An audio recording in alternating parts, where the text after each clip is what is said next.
Hello everyone, আসসালামু আলাইকুম। আশা করি সব অনেক ভালো আছো, সুস্থ আছো। বরাবরের মতো আজকে আমাদের পেইড কোর্সের ফান্ডামেন্টালস অফ ম্যাথমেটিক্স এর প্রথম ক্লাস। এর আগে একটা ওরিয়েন্টেশন ক্লাস হয়েছে, আজকে আমাদের প্রথম ক্লাস। আর প্রথম ক্লাসটাই হলো আমাদের একটা খুবই গুরুত্বপূর্ণ অধ্যায় দিয়ে আমরা শুরু করতেছি, সেটা হলো জটিল সংখ্যা জোট। মানে এর আগে আমরা জটিল সংখ্যা পড়েছি, এবার একটু অ্যাডভান্স লেভেলে পড়বো, কারণ আমরা ইন্টারমিডিয়েটে সাধারণত অ্যাডভান্স লেভেল শেখানো হয় না, এখানে একটু অ্যাডভান্স লেভেলে শেখানো হবে। ঠিক আছে, এটা হলো অধ্যায় নাম্বার তোমাদের 5 এর এ। অধ্যায় নাম্বার তোমাদের কি 5 এর এ। খুবই একটা গুরুত্বপূর্ণ অধ্যায়। এই অধ্যায় থেকে প্রতি বছরে প্রশ্ন হয়ে থাকে এবং হয়। খুবই গুরুত্বপূর্ণ অধ্যায়। এবং আমরা প্রথমে বেসিক শিখবো, লজিক শিখবো, প্রমাণ শিখবো। এটা আমাদের হলো মূল নীতি আর কি। ঠিক আছে।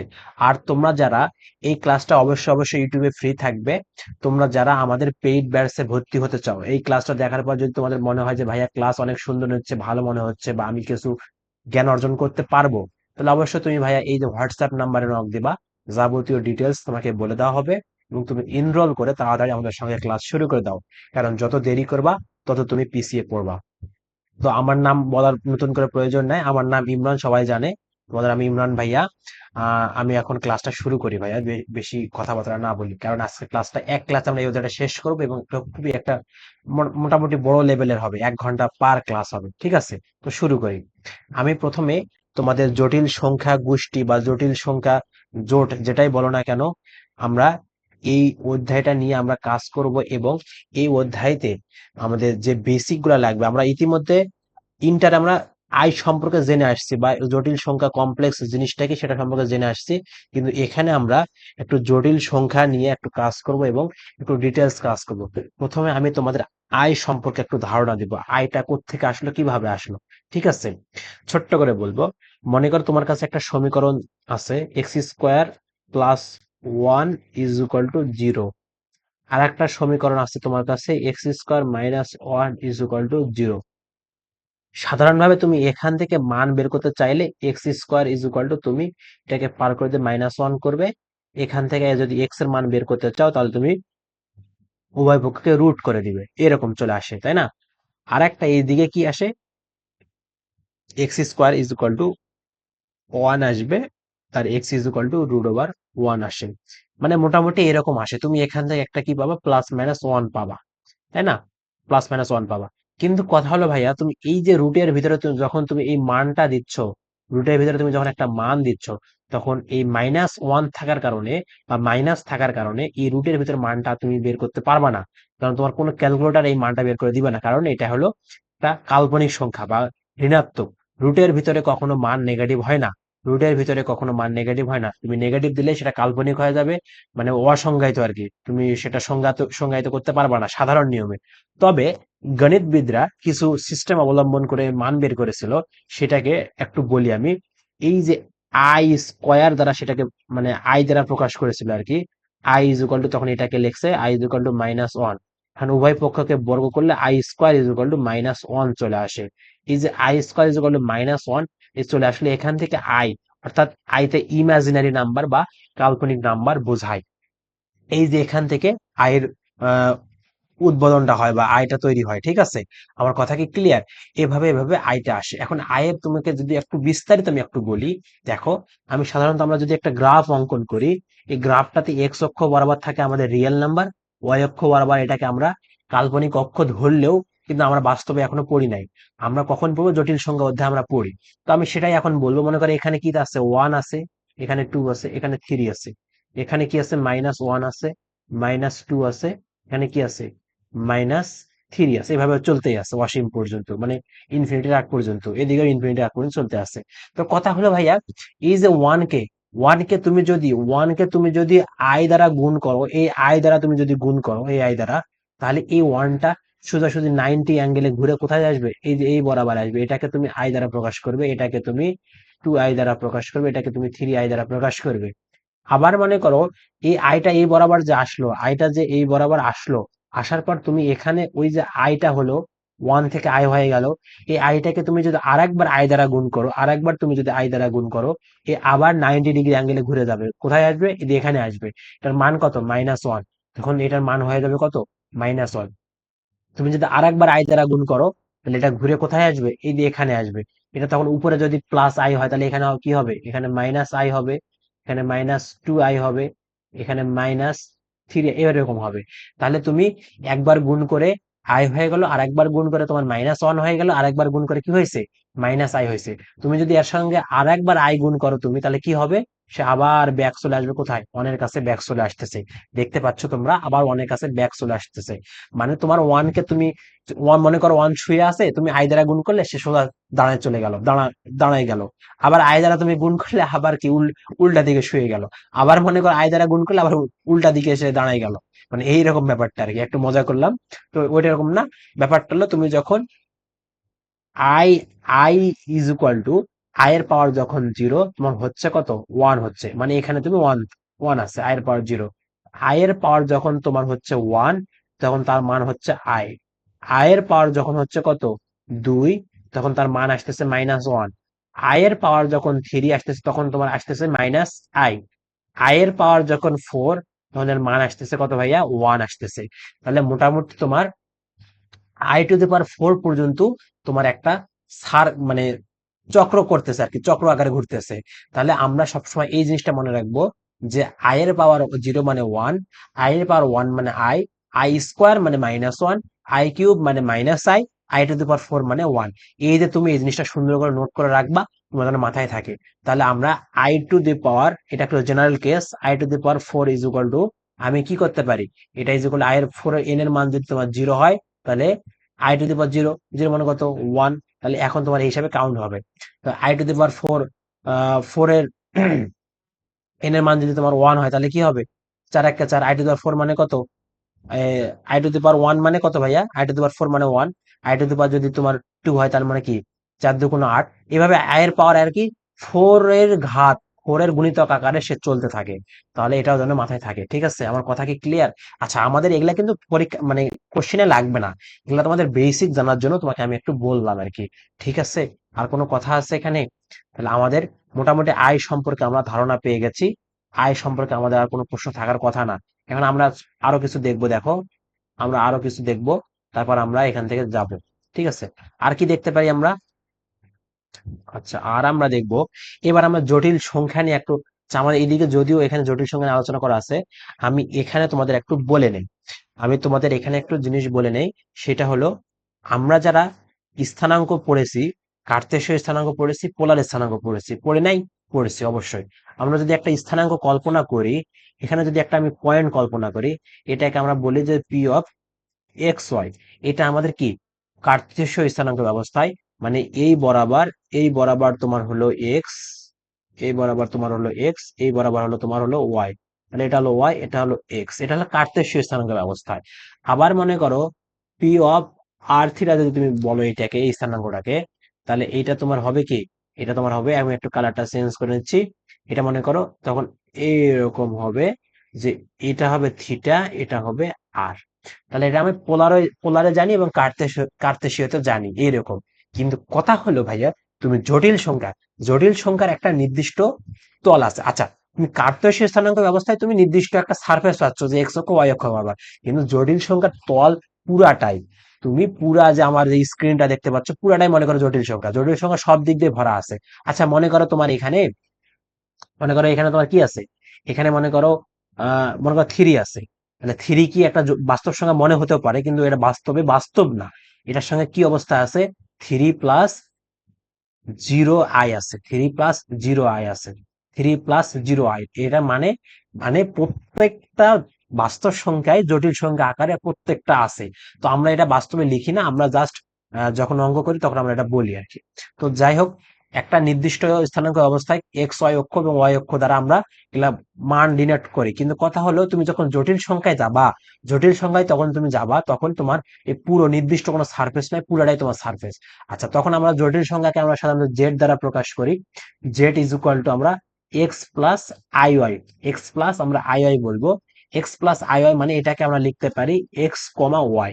মানে এই যে রিয়েল অংশ, এটাকে বলা হয় রিয়েল অংশ, এটাকে বলা হয় ইমাজিনারি অংশ। মানে এক্স অক্ষটা হলো, মানে এক্স এর মানটা হলো রিয়েল বা বাস্তব, আর ওয়াই এর মানটা হলো কাল্পনিক বা ইমাজিনারি। তাহলে এইটাকে তুমি যখন স্থানাঙ্ক অবস্থায় লিখবা কার্তেশীয়তে, তখন এক্স কমা ওয়াই লেখা হয়। তাহলে এক্স কমা ওয়াই লেখা হয়, তাহলে Z Z is equal to x plus I, এটাকে আমরা কার্তেশীয়তে এক্স এক্স কমা আই আকারে লিখতে পারি। মানে যাহাই এক্স ওয়াই তাহাকেই আমরা এক্স প্লাস আই ওয়াই দ্বারা প্রকাশ করি। তাহলে তুমি যদি এই, তাহলে এটাকে তুমি Z is equal to x plus I YO বলতে পারো, সমস্যা নাই। তাহলে আমি একটা পয়েন্টের তিনটা ভাবে আমি মান বের করলাম, বা একটা তিনটা ভাবে তার স্থানাঙ্ক বলে দিতে পারলাম। তাহলে এই যে আমাদের বেসিক আলোচনা, এটা হলে আমাদের হয়ে যাবে, আমি এটা দ্বারা আমার সামনে অগ্রসর হতে পারবো। ঠিক আছে, তাহলে আমি এখন নেক্সটে যাই। এবার আসে জটিল সংখ্যা কাকে বলে, জটিল সংখ্যা বা কমপ্লেক্স নাম্বার কি? কমপ্লেক্স নাম্বার কি? কমপ্লেক্স নাম্বার, কমপ্লেক্স নাম্বার কি ভাইয়া?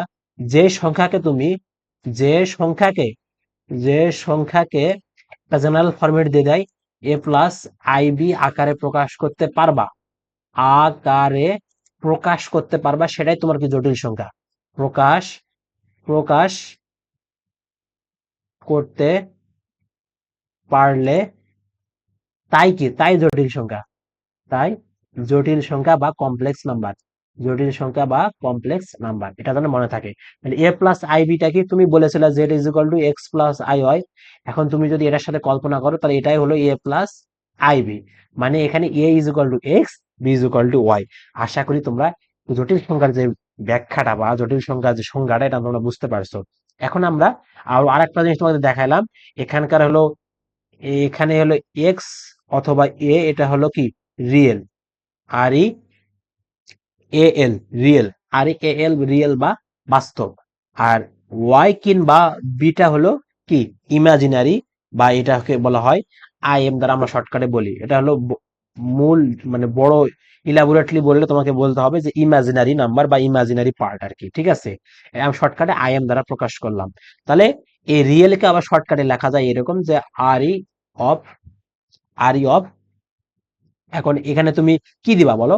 এখানে তুমি এটাও দিতে পারো, রিয়েল পার্টটাকে তুমি আহ, এ দিতে পারো, রিয়েল পার্ট এ, ওই সরি, ছোট এক্স দিতে পারো, এক্স, রিয়েল পার্ট এক্স। আর এটাকে তুমি আই এম ওয়াই দিতে পারো। ঠিক আছে, আচ্ছা, এটা আমরা প্রকাশ বিভিন্ন ভাবে করতে পারি, এটা কোনো ব্যাপার না, এটা কোনো ব্যাপার না। তো এখন আমরা কিছু জিনিস দেখব, যেটা তোমাদের পরবর্তীতে কাজে লাগবে। কি জিনিস দেখবো? আচ্ছা, আমরা হলো এটা এগুলাকে একটু ছোট করে নেই, নিয়ে আমি এটা রাখে দেই এখানে, এখানে আমি রাখে দিচ্ছি, সমস্যা নেই। দেখো, আমরা এখন দেখব তোমাদের এই যে জটিল সংখ্যা, জটিল সংখ্যা জেড ইজ ইকুয়াল টু আমরা কি জানি, যে এক্স প্লাস আই ওয়াই, এটা আমরা প্রথমেই বললাম বা জানি এটা। তাহলে এখন এই যে জেড এর যে অনুবন্ধী, জেড এর অনুবন্ধী, আমরা সবাই অনুবন্ধী সম্পর্কে ধারণা আছে, কারণ আমরা এসএসসি থেকে পড়ে আসতেছি অনুবন্ধী। তাহলে এর অনুবন্ধীকে আমরা কি দ্বারা প্রকাশ করব? জেড বার দ্বারা প্রকাশ করব। এই জেড বার ইজ ইকুয়াল লিখতে হবে এক্স মাইনাস আই ওয়াই, মানে জটিল সংখ্যার সামনের চিহ্নটা চেঞ্জ হয়ে যাবে। তো এখন যদি জেড ইজ ইকুয়াল টু তোমার দিয়ে দেয় এক্স মাইনাস আই ওয়াই, তাহলে এর অনুবন্ধী কেমন হবে? Z bar is equal to x plus I y. মানে আই এর সামনের চিহ্নটা চেঞ্জ করতে পারলে সেটাকে তুমি জটিল জটিল সরি জটিল সংখ্যার অনুবন্ধী বলতে পারবে। ঠিক আছে, জটিল সংখ্যার অনুবন্ধী বলতে পারবে। আর এই জটিল সংখ্যা যোগ বিয়োগ করতে গেলে, আমি একটু বলে নেই, যোগ বিয়োগ করতে গেলে তুমি সাধারণত গরুর সাথে ছাগল যোগ করতে পারবা না। সেই রকম ভাবে তুমি বাস্তবের সঙ্গে বাস্তব যোগ করবা, কাল্পনিকের সাথে কাল্পনিক যোগ করবা। এটাই হলো নিয়ম। গুণের ক্ষেত্রেও কি, গুণের ক্ষেত্রে গরু ছাগল সবগুলো গুণ করা যায়। তাহলে আমরা এক্স এর সাথে এক্স গুণ করবো, এর সাথে ওয়াই গুণ করবো, এবার সবগুলা গুণ করবো। আর আমাদের মাথায় রাখতে হবে যে I square is equal to minus one, এটা যেন মাথায় থাকে অল টাইম। তাহলে যোগ বিয়োগ গুণ ভাগ আমরা করতে পারবো, সমস্যা নেই। এখন আমাদের কথা হলো ভাইয়া, আমাকে তো সবসময় z is equal to x plus I y আকারে দিবে না, z is equal to x plus I y আকারে দিবে না। আমাকে কি রকম দিতে পারে আমি একটু তোমাদের বলি। দেখো, আমাকে মনে করো একটা উদ্ভট টাইপের দিয়ে দিল, three plus I y, three plus three plus five i মনে করো তোমাকে দিল। এটা সিম্পল, এটা দিতে পারে, এটা তুমি এটা এখান থেকে এর মান, এর মান, এর মান, বির মান তুমি বের করতে পারবা। কিন্তু ওটা না দিয়ে তোমাকে মনে করো এরকম দিল যে three plus five i divided four plus two i, এরকম দিয়ে দিল। এটা কি তোমার এ প্লাস আইবি আকার হয়েছে? এ প্লাস তোমার আইবি আকার হয়নি। এটা তুমি ডিরেক্ট বলতেও পারবা না যে আয়ের সহগ কোনটা, মানে রিয়েল অংশ কোনটা, কাল্পনিক অংশ কোনটা। তাহলে এই টাইপের যদি তোমার কাছে কখনো ম্যাথ আসে, তাহলে আমি একটু তোমাদের টাইপটা জেনারেল ফরম্যাট দিয়ে দিই তোমাদের, যে যদি A plus IB divided C plus ID, এই ফরম্যাট যদি তোমাকে কখনো কখনো তুমি পাও, বা এখন এখানে এর মান জিরো থাকতে পারে, শুধুমাত্র আইবিও থাকতে পারে, বা মনে করো এখানে সির মান জিরো থাকতে পারে, এখানে আইডি থাকতে পারে, অথবা নিচে শুধুমাত্র সি আছে, এখানে আইডিটা নাই, মানে ডির মানে এখানে জিরো, মানে কিছু একটা হতে পারে। তবে এরকম ভগ্নাংশ আকার যদি থাকে, ভগ্নাংশ আকার থাকলে তোমরা ডিরেক্ট কি করবা, তুমি এ প্লাস আইবি উপরে ঠিক রাখবা, এ প্লাস আইবি উপরে ঠিক রাখবা, রাখে একটা সুন্দর করে ভগ্নাংশ টান দিবা, সি প্লাস আইডিও ঠিক রাখবা। এই যে নিচে যে হরে তুমি সি প্লাস আইডি দেখতে পাচ্ছ, এই সি প্লাস আইডির একটা অনুবন্ধী দ্বারা তুমি উভয় পক্ষকে গুণ করে দেবা, তাহলে সি মাইনাস আইডি হবে, আর এখানে কি সি মাইনাস আইডি হবে। তাহলে আমি উভয় পক্ষকে অনুবন্ধী দ্বারা গুণ করছি, অনুবন্ধী দ্বারা গুণ করলে উপরে তোমাকে গুণ করতে হবে, গুণ করলে কি তোমার এসি চলে আসবে, গুণের ক্ষেত্রে বললাম তো তুমি সবগুলাই গুণ করতে পারবা। তাহলে এ আর সি গুণ করলে এসি, আর এ আর আইডি গুণ করলে, এ আর আইডি গুণ করলে মাইনাস এডি আই পাচ্ছ, আর আইবি দ্বারা তুমি গুণ করলে প্লাস বিসি আই পাচ্ছ, আর এদিকে তুমি এটা গুণ করলে বিডি মাইনাস বিডি আর আই স্কোয়ার, আর আই স্কোয়ার করলে মাইনাস ওয়ান আমরা জানি, এটা পরের লাইনে লিখতেছি, আর নিচে গুণ করলে তুমি পাচ্ছ যে সি স্কোয়ার মাইনাস আইডির স্কোয়ার, মানে A square, A plus B into minus B সূত্র আর কি। তাহলে উপরে তুমি দেখো, এখান থেকে আই স্কয়ার মানে কত, মাইনাস ওয়ান, এই মাইনাস আর মাইনাস প্লাস, তার মানে কি সামনে এসি প্লাস বিডি চলে আসতেছে, আর উভয় পক্ষ থেকে তুমি মাইনাস আই যদি তুমি যদি কমন নাও, তাহলে এখানে তোমার এডি মাইনাস বিসি থাকবে। তুমি এই যে কাল্পনিক কাল্পনিক আই সমৃদ্ধ যে জায়গাগুলো আছে, পদগুলো আছে, সেখান থেকে তুমি আই মাইনাস আই কমন নিছো, নিলে এডি মাইনাস বিসি হয়ে যায়। আর ডিভাইডেড দেখো, তুমি সি স্কোয়ার আর আই স্কোয়ার ডি স্কোয়ার এখানে আসবে, তাহলে আই স্কোয়ার তাহলে মাইনাস ওয়ান, আর মাইনাস কি প্লাস ওয়ান, তাহলে c square plus d square হয়ে যাবে। এখন তুমি এসি প্লাস বিডি, এটা একটা বাস্তব অংশ, এর নিচে তুমি c square plus d square লিখতে পারো, আলাদা করে দিতে পারো, মাইনাস আই দিয়ে তুমি এডি মাইনাস বিসি করতে পারো, এর নিচে তুমি c square plus d square দিতে পারো। এই যে তুমি যে এখানে পাইলা, এখানে যে তোমার যে মানটা আসলো, দেখো তোমার এটা হলো, এটাকে তুমি এ কল্পনা করতে পারো, এটাকে তুমি বি কল্পনা করতে পারো, তাহলে এ প্লাস আই বি আকারে প্রকাশ হয়ে গেল। তাহলে তুমি এই পদটাকে তাহলে তুমি কি করবা, এই পদটাকে তুমি এর অনুবন্ধী দ্বারা তুমি উভয় পক্ষকে গুণ করে দিবা, গুণ করলে তোমার কাজ হয়ে যাবে। কিন্তু এই অঙ্কটা আমি একটু বানাই দিচ্ছি, এটা তোমার এইভাবে করলে ডিরেক্ট মিলবে না। তো যদিও মান না মিলুক সমস্যা নাই, তবে তোমাদের এই আকৃতিতে তোমাদের সলভ করে আসতে হবে অনুবন্ধী। তাহলে আশা করি তোমাদের এই যে এই আকৃতির যত তোমাদের প্রবলেম আসবে, তোমরা আশা করি সলভ করে আসতে পারবা বা সলভ করতে পারবা। এটা ভাইয়া বেসিক, এই বেসিকটা তুমি যদি না জানো, তাহলে কিন্তু কখনোই সামনে এগিয়ে যেতে পারবে না, সামনে এগিয়ে যেতে পারবে না।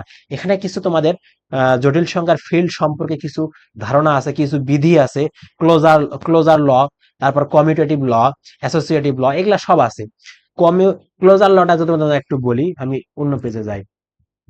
জটিল সংখ্যার কিছু শর্ত সমূহ আছে, ক্লোজার ল বা আবদ্ধ বিধি, আবদ্ধ আবদ্ধ বিধি, জটিল সংখ্যার শর্ত সমূহ লিখবা, হেডলাইন দিবা যে জটিল সংখ্যার শর্ত সমূহ, জটিল সংখ্যার শর্ত সমূহ বা কিছু শর্ত আছে, সেগুলো আবদ্ধ বিধি বা ক্লোজার ল, আবদ্ধ বিধি বা ক্লোজার ল। আমি ইংলিশটা লিখতেছি না, টাইম মানে জায়গা শর্ট এবং টাইমও শর্ট।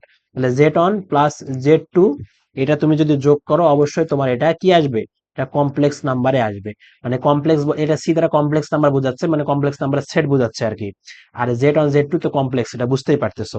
এবং সেম ভাবে তুমি যদি গুণও করো, জেড অন জেড টু তুমি যদি গুণও করো, এটাও এলিমেন্ট অফ কমপ্লেক্স নাম্বারের সেট হবে আর কি। কথা কি ক্লিয়ার? তারপর আছে বিনিময় বিধি, বিনি বিনিময় বিধি আছে, বিনিময় বিধিও সেম বা কমিউটেটিভ ল। এটা জেড অন, বিনিময় মানে তো বোঝাচ্ছে যে z one plus Z two is equal to z two plus z one, তুমি যেভাবে যোগ করো না কেন, মানে জেড অন এর সাথে জেড টু যেভাবে আগে যদি যোগ করো, এবং আগে যদি z two plus z one যোগ করো, একই কথা, তোমার যোগ ক্ষেত্রে দুই দিকে সেম আসবে। সংযোগ বিধি বা অ্যাসোসিয়েটিভ ল, আচ্ছা তোমরা আমি এগুলা না বলি, এগুলা তোমাদের বইয়ে আছে অ্যাসোসিয়েটিভ ল, আমি একটু বলে দেই, মুখে মুখে বলতেছি, লিখতেছি না। অ্যাসোসিয়েটিভ ল এর মধ্যে তোমার বোঝাচ্ছে যে তিনটা তুমি যদি হয়, z one z two z three, তিনটা যদি হয়, এই তিনটা তুমি প্রথমে তুমি দুটা যোগ করতে পারো, তার সাথে দুটা যোগ করার পর তার সাথে তুমি এটা যোগ করতে পারো, অথবা তুমি এই দুটা আগে যোগ করতে পারো, করার পর এর সাথে তুমি যোগ করতে পারো, যেভাবে যোগ করো না কেন তাদের মান সেম আসবে। এগুলা হলো সংযোগ বিধি বা অ্যাসোসিয়েটিভ ল। আহ গুণের ক্ষেত্রেও সেম, যার সাথে আগে গুণ করো না কেন মান একই আসবে। এককের অস্তিত্ব বিধি বা existence of identity law, existence of identity law, এগুলা মাথায় রাখবা, ইংলিশ টার্ম গুলো মাথায় রাখবা যে এক্সিস্টেন্স অফ আইডেন্টিটি ল। এটা তোমরা জানো যে যোগের ক্ষেত্রে হলো কি হয়, যোগের ক্ষেত্রে জিরো আর গুণের ক্ষেত্রে ওয়ান, এগুলো হলো এককের অস্তিত্ব বিধি। আর বিপরীত অস্তিত্ব বিধিটা কি, যেমন তুমি যদি জেড লেখো, আর যদি গুণাত্মক বিপরীত লেখো তাহলে অবশ্যই এর গুণাত্মক বিপরীতটা কেমন হবে, ওয়ান বাই জেড হবে। আর যদি যোগাত্মক বিপরীত লাগো তাহলে জেড এর যোগাত্মক বিপরীত হবে মাইনাস জেড। এগুলো যেন মাথায় থাকে, এগুলা যেন মাথায় থাকে, তাহলে তোমাদের মোটামুটি এগুলা শেষ। এবার আমরা একটু পোলার স্থানাঙ্ক কার্তেশীয় স্থানাঙ্ক দেখলাম, সেখান থেকে এখন কিছু আমরা সম্পর্ক তৈরি করব। সেখান থেকে আমরা কি সম্পর্ক তৈরি করব, কিছু সম্পর্ক তৈরি করবো। সম্পর্কটা কেমন দেখো, আমরা সাধারণত জানি যে X is equal to R cos theta এবং Y is equal to R sine theta, মানে পোলার এবং কার্তেশীয় স্থানাঙ্কের মধ্যে একটা সম্পর্ক ছিল আমরা জানি। এখন এখান থেকে আর এবং কস থিটার থিটার মানটা বের করা যায়। তাহলে আর ইজ ইকুয়াল টু আমরা কি করতে পারি, তুমি এটাকে তুমি যদি 1 নাম্বার ধরো, এটাকে তুমি যদি 2 নাম্বার ধরো, তাহলে একের বর্গ করে 2 এর বর্গ করে দুটা যোগ করলে কি হবে, R square is equal to কি হবে, X square plus Y square আসবে। সেখান থেকে R is equal to root over X square plus Y square তুমি পাবা। এটা পাবা, এটা আর এর মান আসে, এভাবে আর পাওয়া যায়। এখন থিটার মানটা বের করতে গেলে কি করতে হবে, তুমি উভয় পক্ষকে তুমি যদি ভাগ করো তাহলে আর আর কাটা চলে যাবে, তাহলে কস সাইন, মানে তুমি যদি 2/1 করো তাহলে তোমার কেমন আসবে দেখো, তোমার এদিকে আসবে কি, ট্যান থিটা আসবে, ট্যান থিটা আসবে, এদিকে হলো ওয়াই বাই এক্স আসবে। তাহলে থিটা ইজ ইকুয়াল টু তুমি লিখতে পারবা tan inverse Y by x. আমি এটা কেন মডুলাস চিহ্নটা দিলাম সেটার ব্যাখ্যা আমি দিচ্ছি। তাহলে এটা তুমি থিটার মানটা পাচ্ছ। এই থিটাকেই বলা হয় আর্গুমেন্ট, এই থিটাকেই বলা হয় কি, আর্গুমেন্ট, আর্গুমেন্ট। এই থিটাকে বলা হয় কি ভাইয়া, এই থিটাকেই বলা হয় আর্গুমেন্ট। তোমাকে যদি পরীক্ষায় বলে যে আর্গুমেন্ট বা তুমি আর্গুমেন্ট আর্গুমেন্ট তুমি নির্ণয় করো, বা অ্যাম্পলিটিউড, আর্গুমেন্ট বা অ্যাম্পলিটিউড যদি তোমাকে নির্ণয় করতে বলে তাহলে তুমি অবশ্যই থিটা মানটা বের করবা। এখন তোমাকে আমি এখন বুঝাই দেই যে জটিল সংখ্যা থেকে কিভাবে তুমি আর্গুমেন্ট নির্ণয় করবা। আমি একটু সিলেক্ট করে এগুলা ছোট করে দেই, আমি একটু সিলেক্ট করে ছোট করে দিলাম। আচ্ছা দেখো ওটাও ছোট হয়ে গেছে, সমস্যা নাই, আমি এইদিকে বড় করব। দেখো জটিল সংখ্যা থেকে তুমি কিভাবে করবা, তুমি জানো যে এখানে একটা পয়েন্ট যদি থাকে, এটাকে তুমি যদি Z is equal to x plus I Y দ্বারা প্রকাশ করি, এটা মানে তো এক্স কমা ওয়াই, একই তো কথা এই পয়েন্টটা, তাই না? এটা তো ওই ওই পয়েন্ট। এখন এখানে এই পয়েন্টটার আমাকে আর্গুমেন্ট নির্ণয় করতে হবে। আর্গুমেন্ট নির্ণয় করতে গেলে তুমি অবশ্যই জানো, এখন এই জেড এর মানটা আমি একটা দিয়ে দেই। তাহলে জেড ইজ ইকুয়াল টু মনে করো 1 প্লাস আই আছে, 1 প্লাস আই আছে, তার মানে এখানে এখান থেকে তুমি লিখতে পারতেছো X is equal to 1, Y is equal to 1, মানে আই এর সব কি আছে, 1 আছে, তার মানে ওয়াইটা হলো 1। তাহলে এখন তুমি এটাকে কি লিখতে পারো, এটাকে তুমি হলো লিখতে পারো যে theta is equal to tan inverse Y by X. তাহলে tan inverse Y by X, Y মানে কত, 1/1, 1/1 মানে কত, পাই বাই 4। তাহলে থিটার মানটা পাই বাই 4 আসতেছে, এটা হলো, তাহলে তোমার এই পয়েন্টটা পাই বাই 4 আকারে, এরকম পাই বাই 4 আকারে আছে আর কি, মানে অ্যাম্পলিটিউড বা আর্গুমেন্ট বের হলো। এখন এখানে আমার প্রশ্ন হলো বা এখানে আমার কথা হলো ভাইয়া, আমার যদি প্রথম চতুর্ভাগে, এটা তো প্রথম চতুর্ভাগ, প্রথম চতুর্ভাগে না হয় যদি দ্বিতীয় চতুর্ভাগে হয়, তৃতীয় চতুর্ভাগে হয়, চতুর্থ চতুর্ভাগে হয়, তখন তুমি কি করবা, তখন তুমি করবা, আমি এইখানে এই যে ছোট্ট করে লিখে দেই, প্রথম যদি হয়, মানে প্রথমের ক্ষেত্রে তাহলে তুমি লিখবা যে theta is equal to tan inverse Y by X, এটা সুন্দর করে লিখে দেবা। দ্বিতীয় চতুর্ভাগ যদি হয় তাহলে থিটা ইজ ইকুয়াল টু, তুমি এখানে লিখতে পারো, কি লিখবা বলো দেখি, তুমি এখানে লিখতে পারো যে pi minus tan inverse Y by এক্সটা স্থির রাখবা। কারণ কি এটা আমি বলে দিচ্ছি। তৃতীয় যদি হয়, তৃতীয় তুমি লিখতে পারো theta is equal to pi plus tan inverse Y by X, অথবা বা বা থিটা ইজ ইকুয়াল টু তুমি লিখতে পারো যে minus pi plus tan inverse Y by X. চতুর্থ যদি চতুর্ভাগ হয়, চতুর্থ চতুর্ভাগে তুমি লিখতে পারো theta is equal to minus tan inverse Y by X লিখতে পারো, বা থিটা ইজ ইকুয়াল টু তুমি লিখতে পারো যে কি হবে এটা, আচ্ছা আমি এটা বাড়া না দিই, এটা থাকে, এটা দরকার নেই আমার, আমি এটা দিব না, থাক নিচে থাক, এটাই থাক। তাহলে দেখো এই এই কয়টা আমি পাচ্ছি, আমি এটা একটু আমি সুন্দর করে সিলেক্ট করে নিই। দেখো সিলেক্ট করে নিলে আরো তোমাদের বুঝতে সুবিধা হবে। হ্যাঁ, এবার দেখো, তাহলে দেখো প্রথম চতুর্ভাগে তুমি tan inverse Y by X পাচ্ছ। প্রথম চতুর্ভাগে এটা কেন কিছু নাই, কারণ এটা প্রথম চতুর্ভাগ। 90 আগ পর্যন্ত যে চতুর্ভাগটা আছে এখানে তুমি শুধুমাত্র tan inverse Y by X হলে তুমি মানটা পেয়ে যাচ্ছ। কিন্তু যখন 90 ডিগ্রি পার হয়ে যাবে তখন তোমাকে হিসাব করতে হবে পাই এর সাপেক্ষে। তখন তোমাকে পাই, তুমি তুমি একটা জায়গা ঘুরে, তুমি এই জায়গা ঘুরে তুমি যদি এখানে আসো একটা পাই পাবা তুমি। এই পাই থেকে দ্বিতীয় চতুর্ভাগে যে কোনো পয়েন্ট হতে পারে, সে পয়েন্টটা তুমি যদি পাই থেকে ওই পয়েন্টটা বিয়োগ করো তাহলে তুমি ওই পয়েন্টে বা ওই অ্যাঙ্গেলে তুমি যে যাবা। ওই জন্য pi minus tan inverse Y by X করা হয়েছে। আবার মনে করো তৃতীয় চতুর্ভাগ হলে তুমি পাই প্লাসও করতে পারো, অথবা তুমি এই যে ঘড়ির কাঁটার বিপরীত দিকে হলে পাইটা কি হয়, পজিটিভ হয়। আর ঘড়ি কাঁটার নেগেটিভ দিকে হলে, ঘড়ি কাঁটার দিকে হলে পাইয়ের মানটা কি নেগেটিভ হয়। তাহলে তুমি মাইনাস পাই প্লাস, তুমি এই দিক থেকে এসে এখান পর্যন্ত আসলা, মাইনাস পাই আসলা, আসার পর এখান থেকে তুমি যদি আবার এই ঘরে চলে আসো, সেটাকে বলা হয় কি, সেটাকে বলা হয় প্লাস।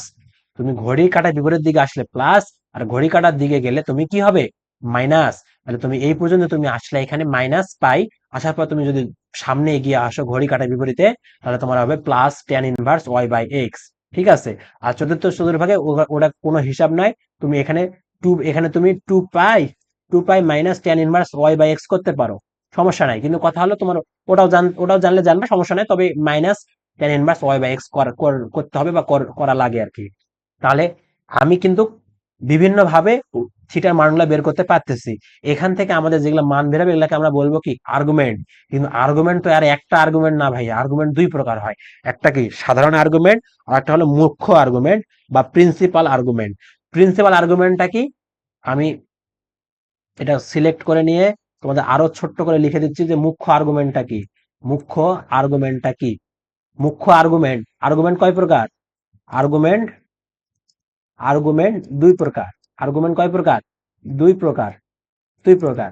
এক নাম্বার হলো সাধারণ আর্গুমেন্ট, সাধারণ সাধারণ আর হলো দুই নাম্বার কি, মুখ্য, মুখ্য আর্গুমেন্ট, মুখ্য বা প্রিন্সিপাল। তাহলে সাধারণ কোনটা, সাধারণটা যে কোনো, সাধারণত থিটার মানটা যে কোনো বের করলেই হলো। আর মুখ্যটার একটা নির্দিষ্ট রেঞ্জ আছে। রেঞ্জটা কত, মুখ্য রেঞ্জটা হলো মাইনাস পাই থেকে থিটাটা হবে, এবং কার থেকে ছোট হবে, প্লাস পাই থেকে ছোট হবে। এটা সমানও হতে পারে। এই যে এই যে রেঞ্জটা আছে, এই রেঞ্জের মধ্যে যেসব আর্গুমেন্ট হবে সেগুলাই মুখ্য আর্গুমেন্ট। এবং আমরা যে কোনো পয়েন্টে মুখ্য আর্গুমেন্ট বের করতে পারি। কারণ তুমি যখন এই যে মাইনাস পাই, এই যে দেখতে পাচ্ছ না, এই যে তৃতীয় নাম্বারটা, পাই প্লাস তুমি যদি করো তাহলে পায়ের থেকে বড় হয়ে যাবে। তার মানে এটার থেকে আমি মুখ্য আর্গুমেন্ট পাবো না। আমি কোনটার থেকে পাবো, এটার থেকে মুখ্য আর্গুমেন্ট পাবো। আর এখানে পাই মাইনাস তুমি যদি করো তাহলে পায়ের থেকে ছোট পাচ্ছ থিটা, এটার একটা মুখ্য আর্গুমেন্ট আসবে, এটা তো অবশ্যই মুখ্য আর্গুমেন্ট আসবে। আর চার নাম্বারটাতে দেখো minus tan inverse Y by X তুমি যদি করো, তাহলে এটার মানটা তুমি মুখ্য আর্গুমেন্টের মধ্যে পাবা। তবে টু পাই মাইনাস যদি করো তাহলে টু পায়ের থেকে বড় হয়ে গেল, সামান্য সামান্য হলে বড় হয়ে যাবে, তখন এটা তোমার মুখ্য আর্গুমেন্ট দিতে পারবে না, এটাও দিতে পারবে।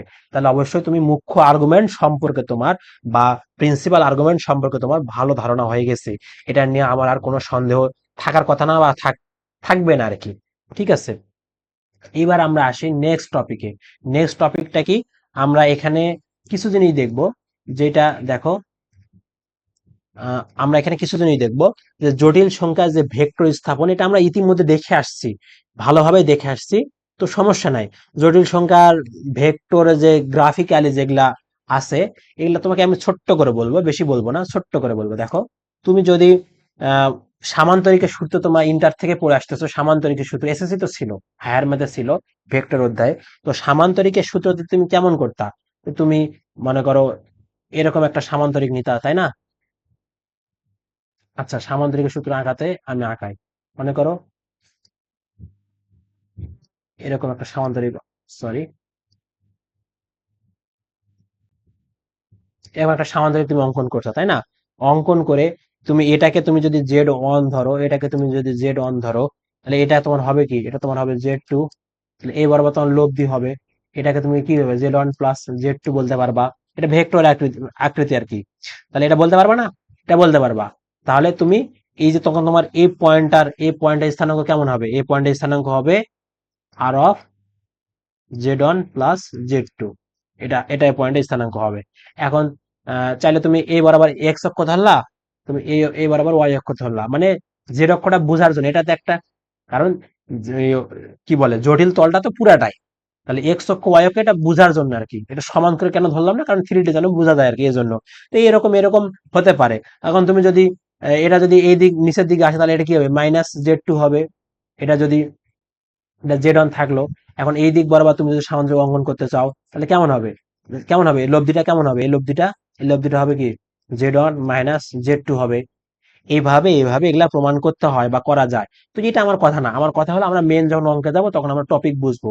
তো এটা যোগ বিয়োগটা আমি এখানে বেশিটা ইম্পর্টেন্ট না, এই জন্য আমি তোমাদের আমি বলতেছি না। আমরা নেক্সটে যাই। আমরা আরেকটা টপিক আছে, সেটা হলো ওয়াইলারের সূত্র। আরেকটা টপিক আছে কি, ওয়াইলারের সূত্র। আমরা ইন্টার থেকেই পড়ে আসতে যে সাইন থিটার একটা কি আছে, সিরিজ আছে বা ধারা আছে। ধারাটা কি, যেমন আমরা e two the power x এর ধারা জানি, লন 1 + x এর ধারা জানি, এরকম ধারা আছে সাইন থিটারও। সাইন থিটার ধারাটা কি ভাইয়া, theta minus theta cube divided 3 factorial plus theta 5 divided 5 factorial. এভাবে তাহলে চলতেই থাকবে চলতেই থাকবে, মানে আহ, অসীম ধারা আর কি। এবং কস থিটারও একটা কি ধারা আছে, কস থিটার ধারাটা কি ভাইয়া, কস থিটার ধারাটা 1 থেকে শুরু হবে, 1 - theta square divided 2 factorial plus theta divided 4 factorial. এভাবে এটা চলতে আছে অসীম পর্যন্ত। তো আর একটা জানি, সেটা হলো e two the power x এর ধারা জানি, e two the power x = 1 + x plus x² / 2 factorial x³ / 3 factorial. এইভাবে প্লাস দিয়ে চলতে থাকবে। এই যে মোটামুটি আমরা 3টে ধারা শিখলাম, তোমরা এই ধারাগুলো যেন তোমাদের মনে থাকে ভাইয়া। এগুলো ক্যালকুলাস তো লাগতে পারে, ক্যালকুলাস তো লাগবেই, লাগতে পারে বলতে লাগবেই, এবং ফান্ডামেন্টাল লাগবে। তাহলে এই ধারাগুলো যেন মনে থাকে, এই 3টা ধারা, সাইন থিটা, কস থিটা এবং e two the power x এর ধারা। তাহলে এখন আমরা এই যে ই টু দি এখন E to the power x এর জায়গায় যদি আমি E to the power I theta বসাই, এক্স এর জায়গায় কোথায়, যেখানে যেখানে এক্স আছে সেখানে সেখানে আমি আই থিটা বসে দেবো, তাহলে আমার কোনো সমস্যা আছে, আমার কোনো সমস্যা, তাহলে আমি যদি বসে দেই, তাহলে 1 + এক্স এর জায়গায় আমি কি বসাবো, আই থিটা বসাবো, কারণ আমি এক্স এর জায়গায় কি বসাইছি, আই থিটা বসাইছি, বসালাম। প্লাস এখানে আই থিটা যদি আমি দিই, তাহলে আই থিটার উপর স্কয়ার চলে আসবে, 2 ফ্যাক্টোরিয়াল হবে। তাহলে এখানে আই থিটার উপর কি কিউব চলে আসবে, নিচে কি 3 ফ্যাক্টোরিয়াল হবে, এবার চলতে থাকবে, তাই না? এখন তোমাকে 1 + আই থিটা তুমি লিখলা, কোনো সমস্যা নাই, যা আছে তাই লিখলা। প্লাস তাহলে এখানে কত আসবে ভাইয়া, আই এর পর স্কয়ার মানে কত, -1, -1 হলে সামনে একটা মাইনাস চলে আসবে। এখানে কি থিটা/2 ফ্যাক্টোরিয়াল। এখানে কি হবে ভাইয়া, এখানে আই কিউব মানে কি -i, মানে সামনে একটা মাইনাস আসবে। এখানে কি থিটা কিউব হবে, নিচে কি 3 ফ্যাক্টোরিয়াল হবে।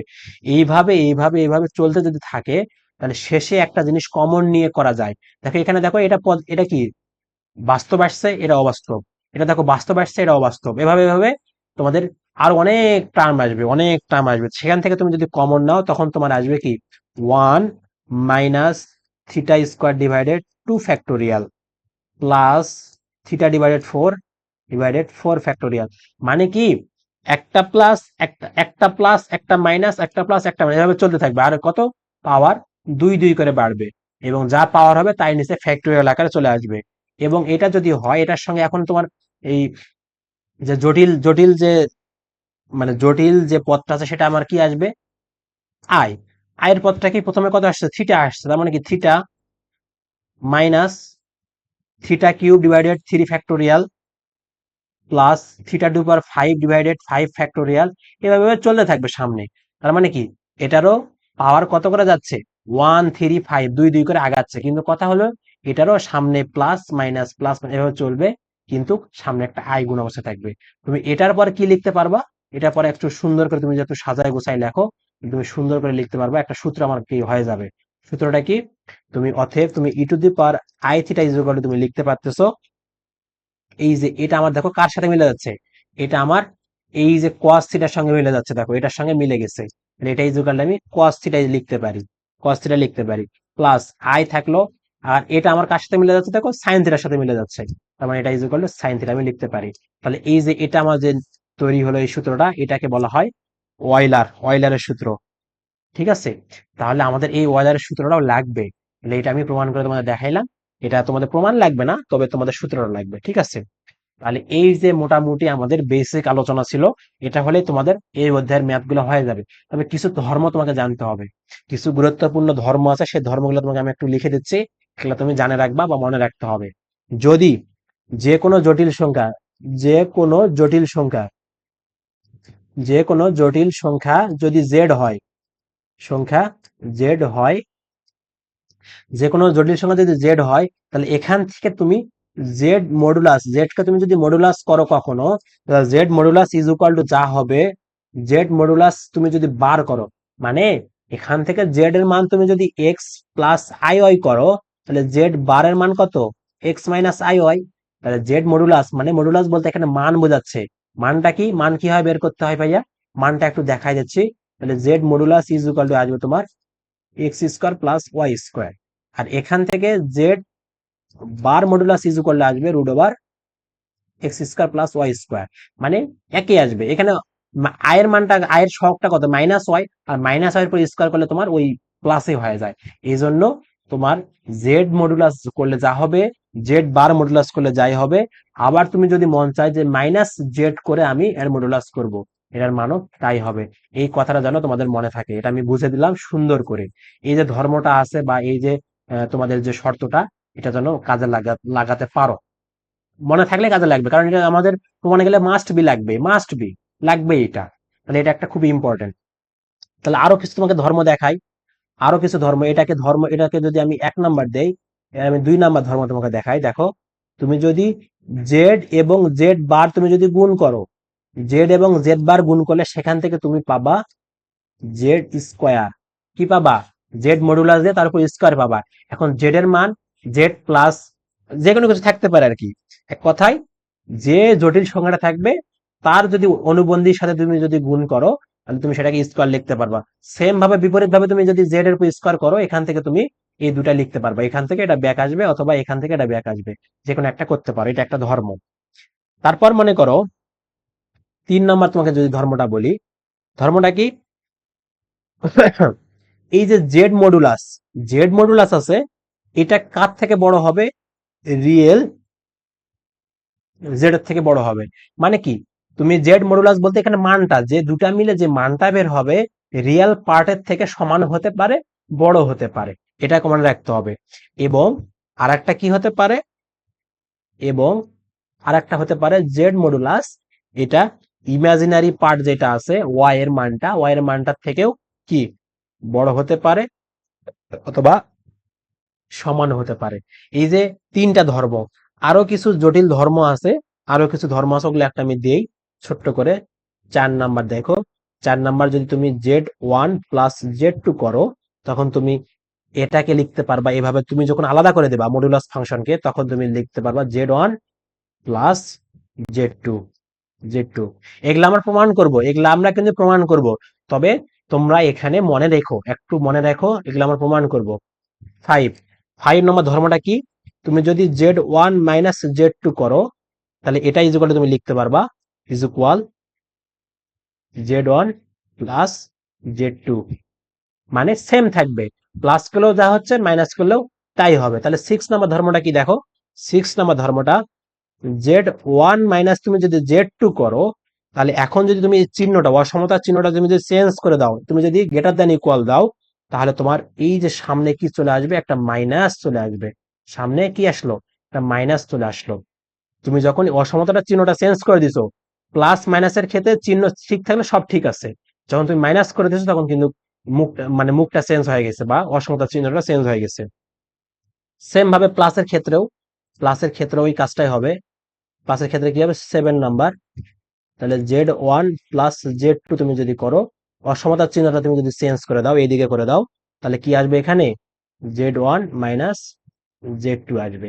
এই যে আশা করি তোমাদের যে এই যে ছোট ছোট জিনিসগুলা, এগুলা তোমরা ক্লিয়ার হয়েছো, বা এগুলা আর আরো 2টা আছে ইম্পর্টেন্ট, এই 2টা আমি তোমাদের দিচ্ছি, সমস্যা নাই, একটু এটা ছোট করে নেই। আরো কয়টা আছে, আরো 2টা আছে, এটা হলো 8 নাম্বার। 8 নাম্বারটা কি ভাইয়া, 8 নাম্বারটা হলো Z1, Z1 Z2 তুমি যদি 2টা গুণ অবস্থা থাকে, মডুলাস, মডুলাস অবস্থা আছে এবং গুণ অবস্থায় আছে, তাহলে এটাকে তুমি আলাদা করে লিখতে পারো, একই জিনিস আসবে, একই জিনিস আসবে, সমস্যা নাই। তারপর মনে করো তোমার এরকম আছে জেড ওয়ান Z1 স্কোয়ার, তুমি এটাকে লিখতে পারো, দেখো 9 নাম্বার দাও, যে আরো আরো কি থাকতে পারে, আরো মনে করো এরকম থাকতে পারে যে Z1 + Z2 whole square plus Z1 - Z2 whole square, এরকম থাকতে পারে। তখন তুমি এটাকে কিভাবে লিখতে পারবা, তখন তুমি এটাকে লেখা যাবে 2Z1 square plus 2Z2 square. এগুলা ভাইয়া ডিরেক্ট আমরা অ্যাপ্লাই করবো, ডিরেক্ট অ্যাপ্লাই করবো, এগুলা মাথায় থাকতে হবে, এগুলা আমি লিখে দিচ্ছি এমনি এমনি না। তাহলে 10 নাম্বার, 10 নাম্বার দেখো, আর একটা তুমি অ্যাপ্লাই করতে পারো, সেটা কি, আহ আচ্ছা থাক, এই কটা হলেই হবে, 9টা হলেই হবে, 9টা আপাতত থাক, আর 2-11টা লাগলে আমরা প্রশ্নে প্রশ্নগুলো দিয়ে দিব। তাহলে আর একটু রিভিশন দিয়ে নেই বা একটু রিক্যাপ করে দেখো, যে যদি জেড ওয়ানের মডুলাস তুমি করো, অথবা এর অনুবন্ধী করে যদি তুমি মডুলাস করো, অথবা অথবা এর যদি তুমি মাইনাস করে যদি মডুলাস করো, এর মান যা আসবে সব সেম আসবে, কোনো পরিবর্তন হবে না। তারপর তুমি যদি জেড এবং জেড এর মডুলাস, সরি, অনুবন্ধী দ্বারা তুমি যদি গুণ করো, তাহলে এর মডুলাস ফাংশনকে স্কোয়ার করলে যা হবে সেম হবে আর কি।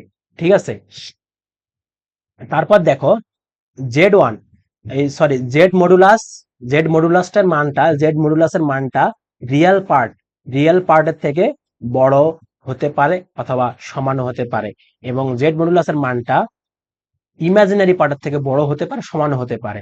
তারপর দেখো দুইটা জটিল সংখ্যা তুমি যদি যোগ করো, এবং এই যে যোগ করে মডুলাস করলা, করার পর লেস দ্যান ইকুয়াল দুটো আলাদা করে দেওয়া যায়, এবং সেম এই কয়েকটা তোমাকে মনে রাখতে হবে। বুঝতে পারছো? তাহলে এই হলো আমাদের কিছু গুরুত্বপূর্ণ ধর্ম।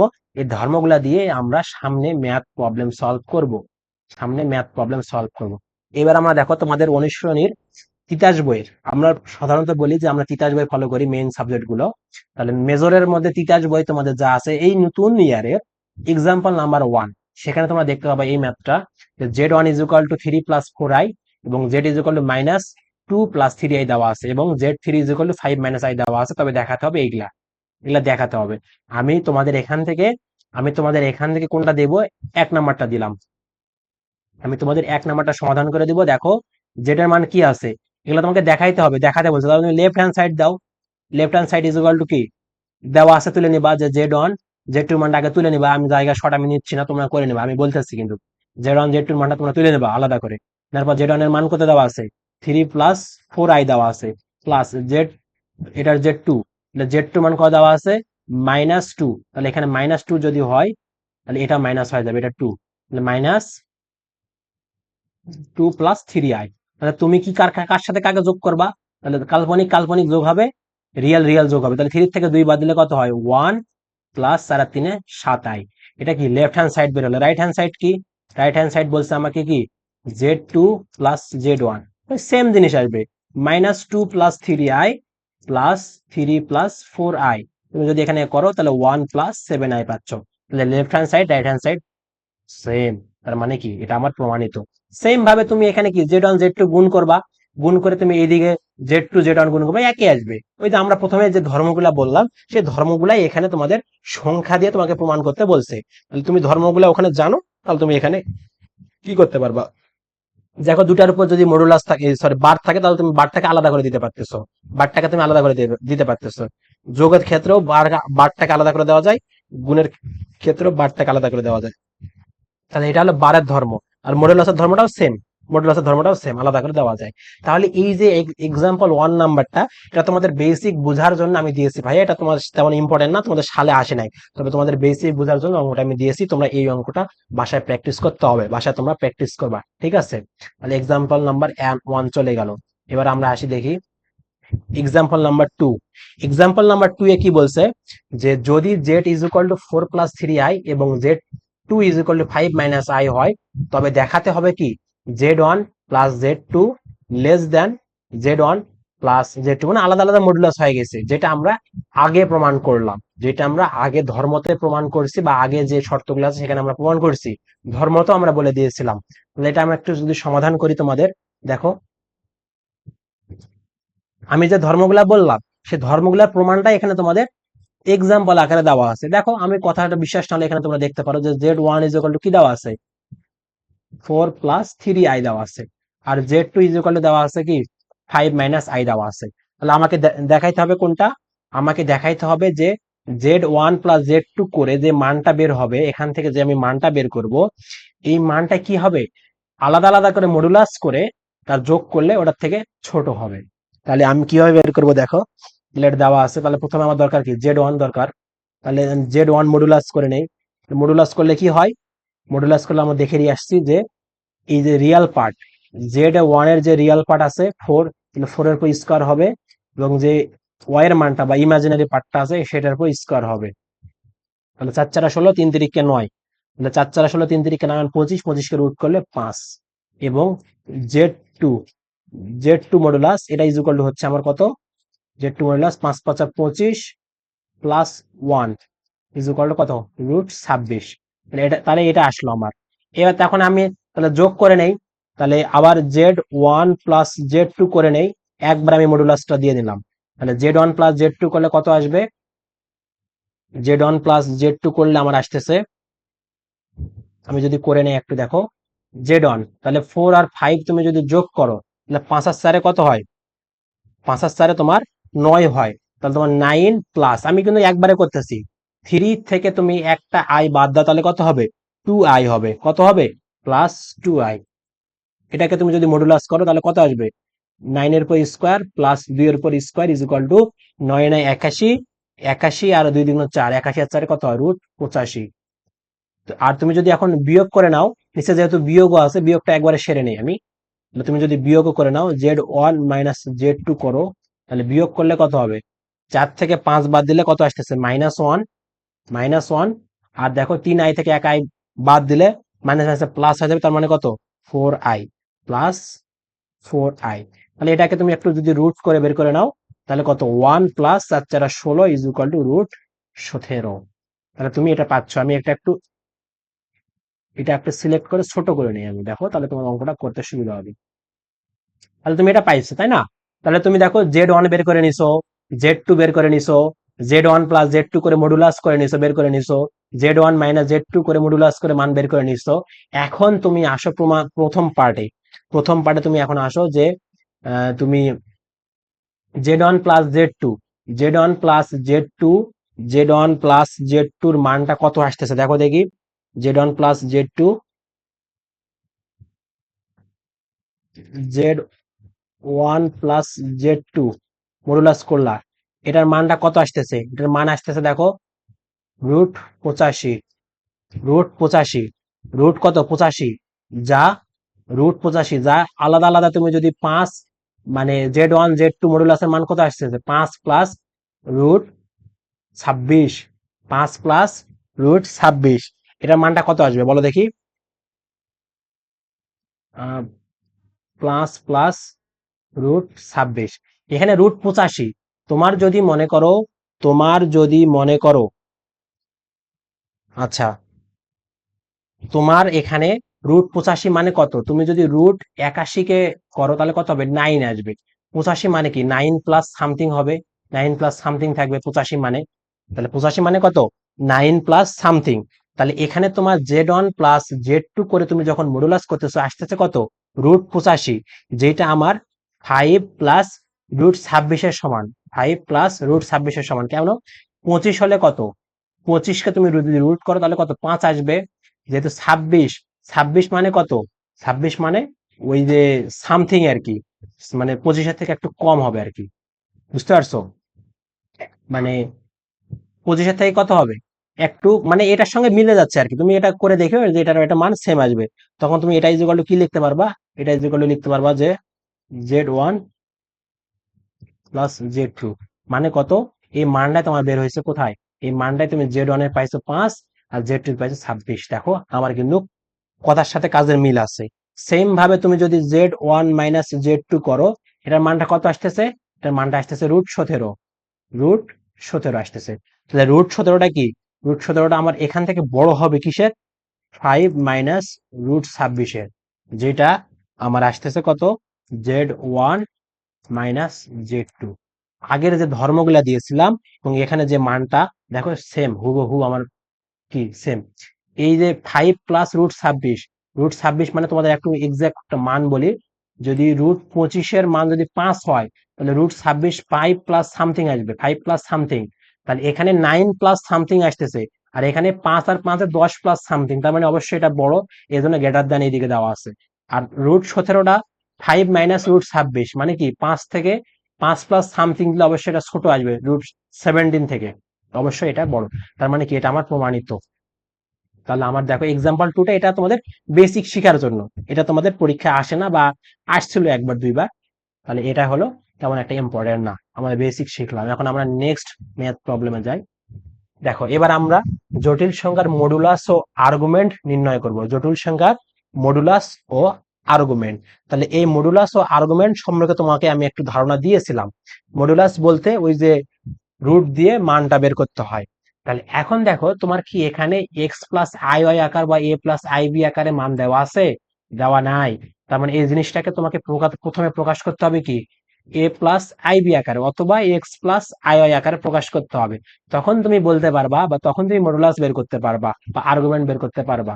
তাহলে আমার সমস্যাটা কোথায়? ওই আকার দেওয়া নাই। তাহলে আমি এখন সমাধানে চলে যাচ্ছি। দেখো সমাধান, সমাধানে আমার দেওয়া আছে কি 1 minus I divided 1 plus I. আমি এটাকে ওই আকৃতির প্রথমে দেখাইছিলাম যে এ প্লাস বিআই সি প্লাস ডিআই, ওই আকৃতি হলে কিভাবে কি করতে হয়, সেই কাজটা হলো হরের যে রাশিটা থাকবে সেটার অনুবন্ধী দ্বারা উভয় পক্ষকে গুণ করতে হবে। তাহলে 1 - আই ঠিক রাখলাম, হরের অনুবন্ধী কি 1 - আই, হরের অনুবন্ধী ডিভাইডেড নিচে কি হবে, নিচে হবে 1 + আই ইন্টু 1 - আই। তাহলে এটাই যে বলে তুমি লিখতে পারতেছো উপরে কত 1 - আই এর উপর হোল স্কোয়ার ডিভাইডেড কত ভাইয়া নিচে 1 এর উপর স্কোয়ার মাইনাস আই এর উপর স্কোয়ার পাচ্ছ। এটাই যে বলে তুমি লিখতে পারতেছো উপরে কত 1 - 2i প্লাস আই এর উপর স্কোয়ার ডিভাইডেড নিচে কত 1, আর আই স্কোয়ার মানে কত -1, মাইনাস +1। তাহলে এখানে আসতেছে কত 1, আই স্কোয়ার মানে কত -1, তাহলে 1 - 1 - 2i ডিভাইডেড কত 2। এটা আসতেছে আমার। আমার কথা কি ক্লিয়ার? আমার কথা কি ক্লিয়ার হয়েছে? তাহলে তুমি উপরে পাচ্ছ কত, উপরে পাচ্ছ আমি 1 বিয়োগ করলে 0 - 2i ডিভাইডেড 2, 0 - 2i ডিভাইডেড 2। তার মানে এখন কত ভাইয়া, তার মানে এই জিনিসটাকে আমি যদি একটু সুন্দর করে এখানে সাজাই, তাহলে আসবে কত 0/2 মাইনাস 2i/2 আসতেছে। তোমরা পুরাটা 0 মাইনাস এইদিকে কাটাকাটি করলে আই আসতেছে, শুধুমাত্র কত -আই। তাহলে এখানে আমার এর মান বা এক্স এর মান কত 0, ওয়াই এর মান কত -1, এটাকে আমি -আই দ্বারা লিখতে পারি। তাহলে এইটা যদি তুমি বুঝে থাকো তাহলে এখন বাকি মডুলাস আর্গুমেন্ট নির্ণয় করতে পারবা। তুমি যদি এটা বুঝে থাকো তাহলে মডুলাস আর্গুমেন্ট নির্ণয় করতে পারবা, আর কোনো ভেজালে নাই। কিভাবে একটু তোমাকে দেখাই দেখো। তাহলে আমি যদি এখান থেকে কল্পনা করি এক্স প্লাস আই ওয়াই আকার, তাহলে এখানে আমার আসতেছে কত এক্স ইজ ইকুয়াল টু কত 0, ওয়াই ইজ ইকুয়াল টু আসতেছে কত -1, তাই না? তাহলে মডুলাস বের করতে গেলে তোমার এই ফাংশনটার মডুলাস কত, মডুলাস 1 - আই, 1 - আই, সরি এখানে প্লাস ছিল, তাহলে 1 + আই এর মডুলাস তাহলে কত আসতেছে আমার শেষে কত আসছে এটা আসছে, তাহলে এটা মডুলাস আসবে আমার তাহলে -1 এর উপর স্কোয়ার, তার মানে কত 1 আসতেছে, এর মডুলাস কত 1। আর আর্গুমেন্ট কত, আর্গুমেন্ট আমাকে বুঝতে হবে 0, 0 - আই, 0 - আই মানে কত, এখানে এক্স এর মান 0, ওয়াই এর মান -1, তাহলে কোন ঘরে আমার ওয়াই এর মান নেগেটিভ, কোন ঘরে ওয়াই এর মান নেগেটিভ, এক্স এর মান আমার পজিটিভ, কোন ঘরে আমার এখানে ওয়াই এর মান নেগেটিভ হয়। তাহলে এক্স এর মান যদি 0 হয় তো অবশ্য ওয়াই অক্ষের উপর আছে, এবং ওয়াই এর মানটা নেগেটিভ কোথায়, এই পয়েন্টে তোমার সাধারণত সাধারণত এটার কোনো পয়েন্টে হবে, এই পয়েন্টে হবে ওয়াই অক্ষের উপরে নেগেটিভ দিকে আছে। তার মানে নেগেটিভ দিকে থাকলে তোমার এখানে কত আসবে ভাইয়া, যখন তোমার ওয়াই এর মানটা তুমি নেগেটিভ পাবা তখন তোমাকে কি করতে হবে -পাই করতে হবে, মানে -পাই, কারণ কি তুমি এইখান থেকে এই দিকে আসবা। আর্গুমেন্ট বের করতে গেলে সাধারণত আমরা নেগেটিভ দিকে আসবো এই নিচের উপর, কারণ আমাকে মুখ্য আর্গুমেন্টটা বের করা লাগে। আর্গুমেন্ট আর্গুমেন্ট আর্গুমেন্ট এটাকে আমরা শর্টকাটে এ আর জি দ্বারা প্রকাশ করি। আর্গুমেন্টকে শর্টকাটে এ আর জি অফ জেড ইজ ইকুয়াল আমি লিখতে পারি যে 2n পাইও তুমি বলতে পারো অথবা মাইনাস পাইও বলতে পারো, কোনো সমস্যা নাই। প্লাস ট্যান ইনভার্স কত, ট্যান ইনভার্স -1/0। এটা করলে কত আসবে ভাইয়া? এটা করলে আসবে তোমার 2n পাই, সরি মাইনাস মাইনাস π/2। এটা তো অসংজ্ঞায়িত, তাহলে টেন কত ডিগ্রি মানে অসংজ্ঞায়িত 90 ডিগ্রি, তাহলে π/2 সেটা চলে আসতেছে। তাহলে এটা আমি তুমি আর্গুমেন্ট, এটা তুমি সাধারণ আর্গুমেন্ট পাইলা, কারণ কোনটা সাধারণ, সাধারণ আর্গুমেন্ট তুমি পাইছো, সাধারণ আর্গুমেন্ট পাইছো। এখন তুমি যদি তোমাকে যদি বলা হয় মুখ্য আর্গুমেন্ট বের করো, তাহলে তোমাকে অবশ্যই -π থেকে তোমাকে বিয়োগ করতে করে আসতে হবে, -π থেকে, ঠিক আছে? তাহলে আশা করি এখানে ক্লিয়ার। আমি এখানে আর কোনো সময় নষ্ট করতেছি না, আরো মেন মেন অঙ্ক আছে। এইবার আর একটা ছোট্ট একটা ম্যাথ প্রবলেম, এটা তোমাদের কোনো সালে আসে না, এটা শেখার জন্য। আর অনেকে আমাকে প্রশ্ন করতে পারে ভাইয়া এটা কেন দিলেন, এটা তোমাদের শেখার জন্য, ভবিষ্যতে লাগবে। হয়তো বা আরো অন্য নেক্সট কোনো ম্যাথে ক্যালকুলাসে লাগতে পারে যে cos H Z is equal to 2 বা cos এইচ জেড এর মান কত। এখান থেকে তোমাকে মূল বের, এটা একটা কিন্তু সমীকরণ, এটা সমীকরণ, এখান থেকে মূল বের করতে হবে। তবে তোমাকে এই cos এইচ জেড বা হাই প্যারাবলিক ফাংশনটার মান আগে তোমাকে জানতে হবে। তুমি ছোট্ট করে লিখে নাও যে cos H Z, cos H Z is equal to তুমি লিখতে পারবা কি E to the power Z plus E to the power minus Z divided 2, এটা লিখতে পারবা। আর আরেকটা আছে sine H Z, sine H Z is equal to তুমি লিখতে পারবা E to the power Z minus, এখানে একটা মাইনাস হবে, E to the power minus Z divided কত 2। এই যে ছোট্ট দুইটা টার্ম, এই দুইটা টার্ম তোমার একটা অ্যান্টিবায়োটিকের মতো কাজে লাগবে, এগুলা মনে রাখবা, ঠিক আছে? তাহলে আমি এখন cos এইচ জেড এর মানটা আমি কি লিখতে পারবো, সমাধান দিলাম, সমাধান। তাহলে cos এইচ জেড এর মান কত, cos H Z is equal to 2 দেওয়া আছে, এর মান কত পাইছি এখানে E to the power Z plus E to the power minus Z divided 2 is equal to 2। তাহলে এখান থেকে ক্যালকুলেশন করলে আসতেছে আমার E to the power Z plus E to the power minus Z is equal to 4, এটা আসতেছে।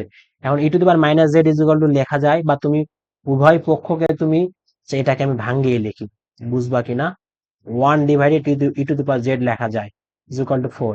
এখান থেকে তুমি ই টু দি পাওয়ার জেড দাও, তুমি যদি লসাগু করো তাহলে ই টু দি পাওয়ার জেড এর উপর স্কোয়ার আসবে, এখানে প্লাস 1 আসবে, আর ই টু দি পাওয়ার জেডটা পার করলে E to the power 4 E to the power Z হয়ে যায়। আমার কথা কি বুঝতে পারছো? এখন তুমি একটু, আমি একটু সিলেক্ট করে নিচ্ছি জায়গা শর্ট, একটু বুঝে নিও, ঠিক আছে? যে এটা আমরা পাইলাম। এখন বা ই টু দি পাওয়ার জেড এর উপর স্কোয়ার করলাম, এদিকে -4 E to the power Z করলাম, +1 রাখা ইজ ইকুয়াল টু 0। এটা একটা দ্বিঘাত সমীকরণ হয়েছে না? ই টু দি পাওয়ার জেড এর কি দ্বিঘাত সমীকরণ হয়েছে না? তাহলে এর মানটা আমি যদি বের করতে যাই, তাহলে অবশ্যই আমি এক্স এর মান কিভাবে বের করি, এক্স এর দ্বিঘাত সমীকরণের মান কিভাবে বের করি, এক্স লিখি, এক্স এর জায়গায় আমি E to the power Z লিখবো ইজ ইকুয়াল টু -b, -4 তোমার মাইনাস আছে plus, +4 -b plus minus root over 4a square, 4a square কত, a স্কোয়ার সব 1 আছে, এই 1 কত, এর মান 1 না, তাহলে 4 4 16, 16 বি স্কোয়ার মাইনাস 4ac, তাহলে 4 কত, 4ac মানে 4 একটা 4, এটা পাচ্ছি ডিভাইডেড কত 2a, এটা 2, এখান থেকে তোমার মান আসতেছে 2 প্লাস মাইনাস √3। এগুলা ক্যালকুলেশন আমি একটা একটা করে দেখাচ্ছি না, কারণ এগুলা তোমাদের করা আছে, এগুলো তোমরা পারো। তাহলে তোমার ই টু দি পাওয়ার জেড এর মান বের হয়েছে কত, 2 প্লাস মাইনাস √3। তাহলে একটা 2 প্লাস √3 আর একটা 2 মাইনাস √3, এই দেখো ই টু দি পাওয়ার জেড বা এর মূলটা বের হয়ে গেছে। তাহলে এখন তুমি এখান থেকে যদি তুমি জেড এর মানটা বের করতে চাও, তাহলে তুমি তুমি যদি জেড এর মানটা অতএব তুমি Z is E to the power Z is equal to 2 plus minus যদি √3 হয়, উভয় পক্ষে তুমি যদি লন নাও বা এলএন যদি নাও, তাহলে এখানে ln E to the power Z, ln আর ই কেটে যাবে, থাকবে কি জেড, আর এদিকে লন 2 প্লাস মাইনাস √3, এটাই অ্যান্সার, এটাই হলো অ্যান্সার। তাহলে দেখো আমরা ইজিলি শুধুমাত্র এই টার্মটা, শুধুমাত্র এই cos এইচ জেড এবং সাইন এইচ জেড, এই দুটা টার্ম তুমি যদি জানো, তাহলে তুমি কিন্তু ফাংশনটা সলভ করতে পারবা। আর যদি তুমি এই জিনিসটা যদি না জানতা, তাহলে কখনো এটা সলভ করা সম্ভব না। এই দুটা জানার জন্য ভাইয়া তোমাকে আমি এই ম্যাথটা দিয়েছি, অন্য কোনো কিছু না। এবার দেখো নেক্সট যাই আমরা। দুইটি জটিল সংখ্যা নির্ণয় করো যাদের যোগফল 6 এবং যাদের গুণফলটা কত 18। তাহলে আমরা জটিল সংখ্যা জানি না, তোমাকে এমন প্রশ্ন তোমরা সলভ করে আসছো, অনেক আগেই করে আসছো যে দুইটা বাস্তব সংখ্যার যোগফল 6 এবং গুণফল 18 যদি হয় তাহলে বাস্তব সংখ্যা দুটি নির্ণয় করো। সেম ভাবে জটিল সংখ্যাটা করতে হবে। তাহলে আমি এখন প্রথমে যেহেতু জানি না, তাহলে আমি সেটা কি করব, ধরে নিব না। সেটা কি ধরে নিব না, অবশ্যই ধরে নিব। সমাধান করি, সমাধান। তাহলে আমি ধরি, ধরি দুটি জটিল সংখ্যা, জটিল সংখ্যা Z1 ও Z2, আমি দুটো জটিল সংখ্যা ধরে নিলাম। তাহলে এখন প্রশ্ন মতে কি বলছে, যোগফল গুণফল। তাহলে প্রশ্ন মতে কি Z1 plus Z2 equal to কত 6 এবং গুণফল Z1 Z2 ইকুয়াল টু কত 18। তাহলে Z1 প্লাস Z2 তুমি জানো, তুমি যদি কখনো কোনোভাবে তুমি Z1 মাইনাস Z2 বের করতে পারো সামথিং, তুমি এটা যদি যোগ বিয়োগ করো তাহলে তুমি সেখান থেকে Z1 Z2 পাবা না। তাহলে আমি এখন সেটাই বের করব বীজগণিতের সাহায্যে। তাহলে আমি সুন্দর মতো Z1 minus Z2 whole square করে নিব।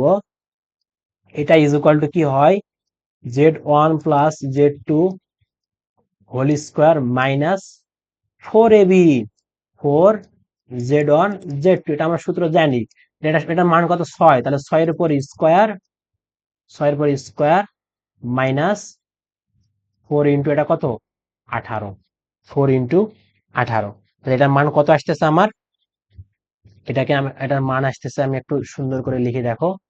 তাহলে 6 4 36 কত আসতেছে 36 মাইনাস 4 18 কত হয় 72।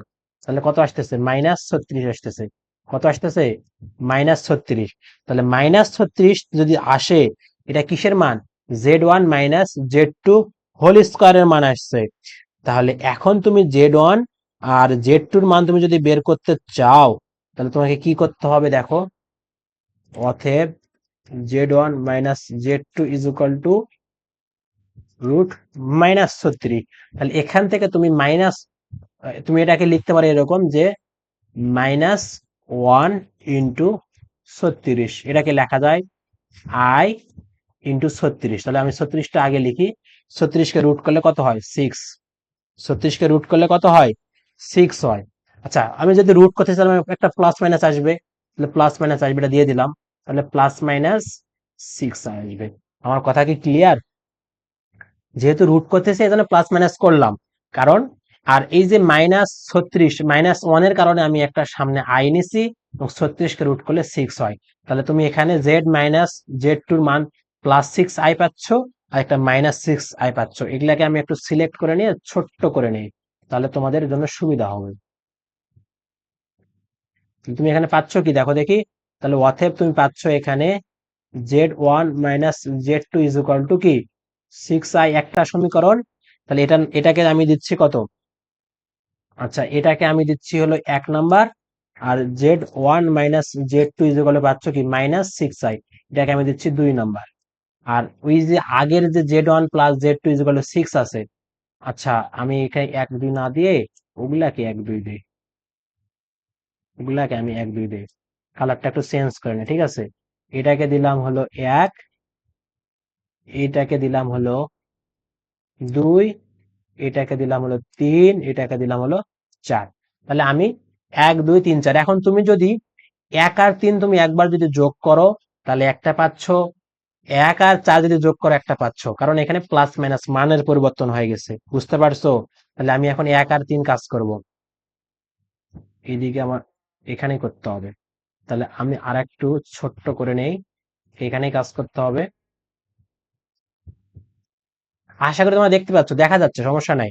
তাহলে 1 ও 3 হতে পাই, 1 এবং 3, এখান থেকে আমি কি লিখতে পারবো দেখো, Z1 আর Z2 এখান থেকে যদি যোগ করো তাহলে Z2 কাটা যাবে, তাহলে থাকবে কি 2Z1, তাহলে 2Z1 থাকবে, আর এইদিকে থাকবে হলো এটা 2Z1, 2Z1 is equal two থাকবে কি 6 +6i থাকবে। এখান থেকে তুমি লিখতে পারবা Z1 ইজ ইকুয়াল টু 2 দ্বারা ভাগ করলে 3 + 3i লিখতে পারবা। ঠিক আছে, 3 + 3i লিখতে পারবা। জেড অনের মান পাইছো। এখন কথা হলো 3 + 3i, আবার জেড টুর মানটা তাহলে কত আসতেছে এখান থেকে? অতএব জেড টু আসতেছে, দেখো জেড টু বলতে এখানে জেড টু আসবে কত? তাহলে জেড ওয়ানের মানটা তুমি যদি এখানে বসে দাও, জেড ওয়ানের মানটা তুমি যদি এখানে বসে দাও, তাহলে আসবে 6 থেকে 3 বাদ দিলে 3, তাহলে আসতেছে তোমার জেড টুর মান 3 - 3i। তোমরা এটা বসে দিবা, জেড ওয়ানের মানটা তুমি 1 নঙ্গে দিতে পারো অথবা 3 নঙ্গে দিতে পারো, সমস্যা নাই, ওই জিনিস একই আসবে, 3 - 3 আসবে। ঠিক আছে, তাহলে আমরা এটা ক্লিয়ার, Z1 Z2 পাইছি। তাহলে এটা হলো 1 আর 3 এর মধ্যে সম্পর্ক গেল। আর 1 এবং 4-এর মধ্যে যদি আমি সম্পর্ক বের করতে চাই, 1 ও 4, 1 ও 4 হতে পাই কি পাই দেখো দেখি। 1 ও 4 থেকে তুমি পাবা, দেখো Z1 = তুমি পাবা, Z1 = পাবা কি 3 মাইনাস মাইনাস আসতেছে, দেখো 3 - 3i আসতেছে। আর Z2 = 3 + 3i। এখন আমার কথা হলো ভাইয়া, তুমি এখানে Z1 পাইছো একটা, Z1 পাইছো এখানে একটা, এখানে Z2 পাইছো একটা, Z2 পাইছো একটা, কোনো সমস্যা নাই। জেড জটিল সংখ্যার ক্ষেত্রে Z1 Z2 যেই কথা, একই জিনিস, তুমি যোগ করো গুণ করো, তোমার মিলে যাবে আর কি, বুঝতে পারছো? তোমার মিলে যাবে। তাহলে অতএব আমি এখন বলতে পারি না যে Z1-এর মানটা কত? অতএব নির্ণয় জটিল সংখ্যা দুইটি। এখন আমরা উল্লেখ করে দিব যে অতএব নির্ণয় জটিল সংখ্যা দুইটি কত? জটিল সংখ্যা দুইটি আমরা পেয়ে গেছি। অতএব নির্ণয় জটিল সংখ্যা সংখ্যা দুটি 3 + 3i এবং 3 - 3i, এটা হলো উত্তর। তাহলে আমরা কত ইজিলি সলভ করতে পারলাম, কোনো সমস্যা হওয়ার কথা না বা হচ্ছে না, আমরা খালি শুধুমাত্র ধরে নিয়েছি, মান দুইটাকে শুধুমাত্র বসাবসি করছি, এটাই, আর অন্য কোনো কাজ নেই এখানে। তাহলে এটা আমার ক্লিয়ার।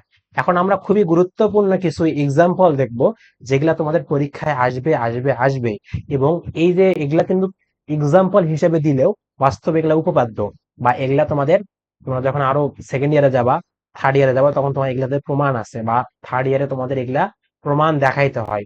তাহলে এখন তুমি যদি ম্যাথ আকারেও করো, তাহলে তোমাকে এগুলা পরে প্রমাণ আকারে করতে হবে। তো এখন যদি তোমরা বেসিক থেকে করো বা ভালো করে মনোযোগ সহকারে করো, তাহলে কিন্তু তোমাদের কোনো প্রবলেম হবে না ইনশাল্লাহ।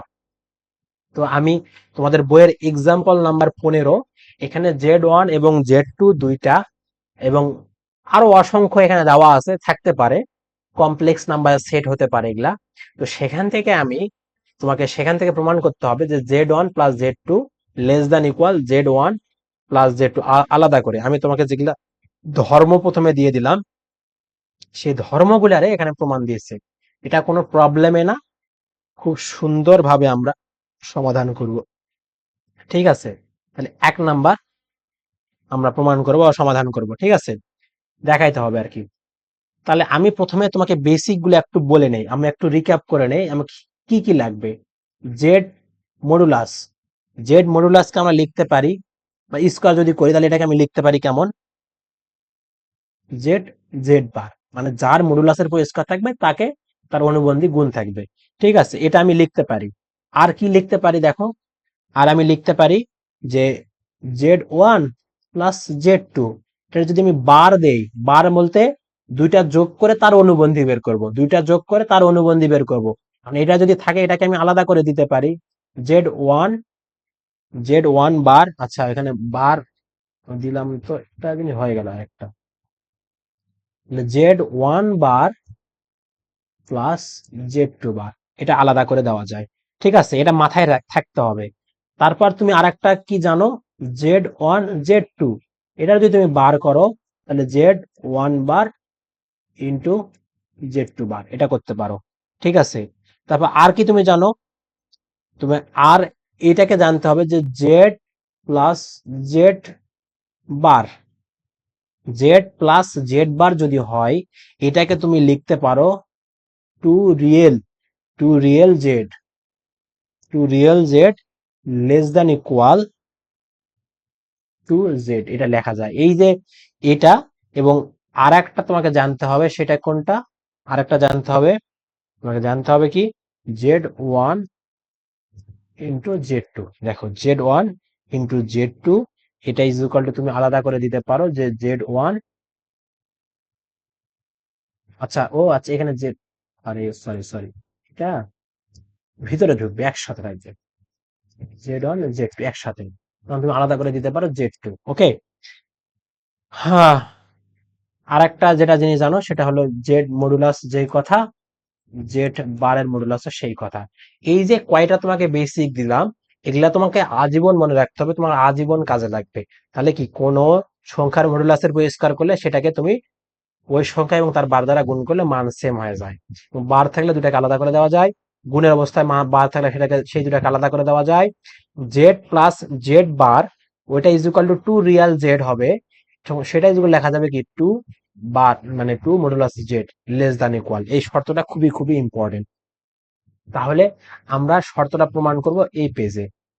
আমরা শর্তটা প্রমাণ করবো কোন পেজে? আমাকে কি প্রমাণ করতে হবে? এইটা প্রমাণ করতে হবে, ওই পেজে প্রমাণ করব। Z1 plus Z2 less than equal Z1 plus Z2। তাহলে আমি এই যে জিনিসটা করব, এই Z1 প্লাস Z2 দিয়ে আমি কাজটা শুরু করব। কি দিয়ে কাজ শুরু করব? Z1 plus Z2। তাহলে আমি শুরু করি এখানে, এখান থেকে কোনো প্রমাণ শুরু। Z1 Z1 plus Z2 modulus যেহেতু আছে, মডুলাস দিলাম। উভয় আমি এখন একটু যদি ইচ্ছা করে, ইচ্ছা করে আমি স্কোয়ার দিয়ে দিলাম, কোনো সমস্যা আছে? আমি পরে স্কোয়ারটা কাটে দিব। তাহলে এটা ইজ ইকুয়াল টু লেখা যায় কি, এটা ইজ ইকুয়াল টু লেখা যায়, আমরা এর আগেই দেখলাম Z1 plus Z2 into Z1 plus Z2 এর উপর বার, এটা দেখলাম আমরা, তাই না? এটা দেখলাম। এখন এই দুটা জিনিসকে সুন্দর করে তুমি যদি এখন লিখতে চাও, তাহলে কি হবে? এখান থেকে লেখা শুরু করি, Z1 প্লাস Z2, এটা ঠিক আছে, কিন্তু এই যে বারটাকে আবার আলাদা করে দেওয়া যায়। তাহলে Z1 বার প্লাস Z2 বার। এখন এই যে আলাদা করে যে দিলাম, এখন কি আমি গুণ করতে পারবো না?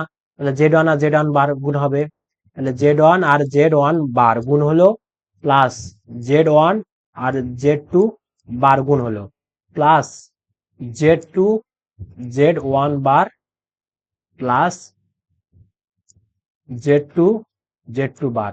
এই যে আমি এটা গুণ করে দিলাম, এটা গুণ আশা করি তোমরা সবাই করতে পারবা, এটা কোনো সমস্যা হওয়ার কথা না। এখন দেখো, যেগুলা Z1 আর Z1 এবং জেড বারকে কি লেখা যায়? Z1 এবং Z1 বারকে কি লেখা যায় একসঙ্গে? এটাকে স্কোয়ার লেখা যায় না? আমরা কি Z1 লিখে মডুলাস লিখে স্কোয়ার দিতে পারি না? আমরা তো ওখান থেকে আসলাম, তাই না? ওটা লেখা যায়।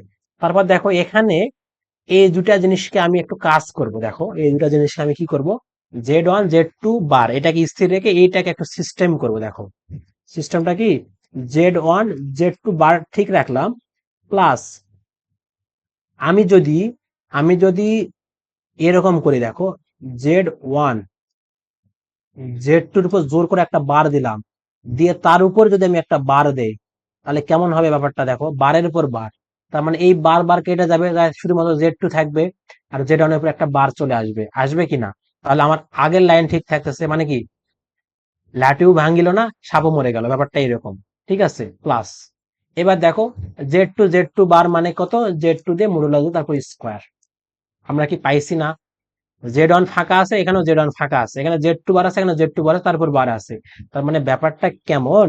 এই জিনিসটা ইকুয়াল আমি কি লিখতে পারি? দেখো দেখি, এই জিনিসটা ইকুয়াল এটার মতো লিখতে পারি না? এখান এখান থেকে এটা আসে না, এই লাইনটা আমি লিখতে পারি না? তাহলে ওই লাইনটা যদি আমি লিখি এখন, তাহলে আমি এখানে কি লিখবো? দেখো Z1 square, Z1 square plus এই যে এই Z2টা, এটাকে এইদিকে নিয়ে আসি, Z2 স্কোয়ার, এটা করে দিলাম। তারপর দেখো এই জিনিসটাকে আমি লিখতে পারতেছি, তার মানে টু রিয়েল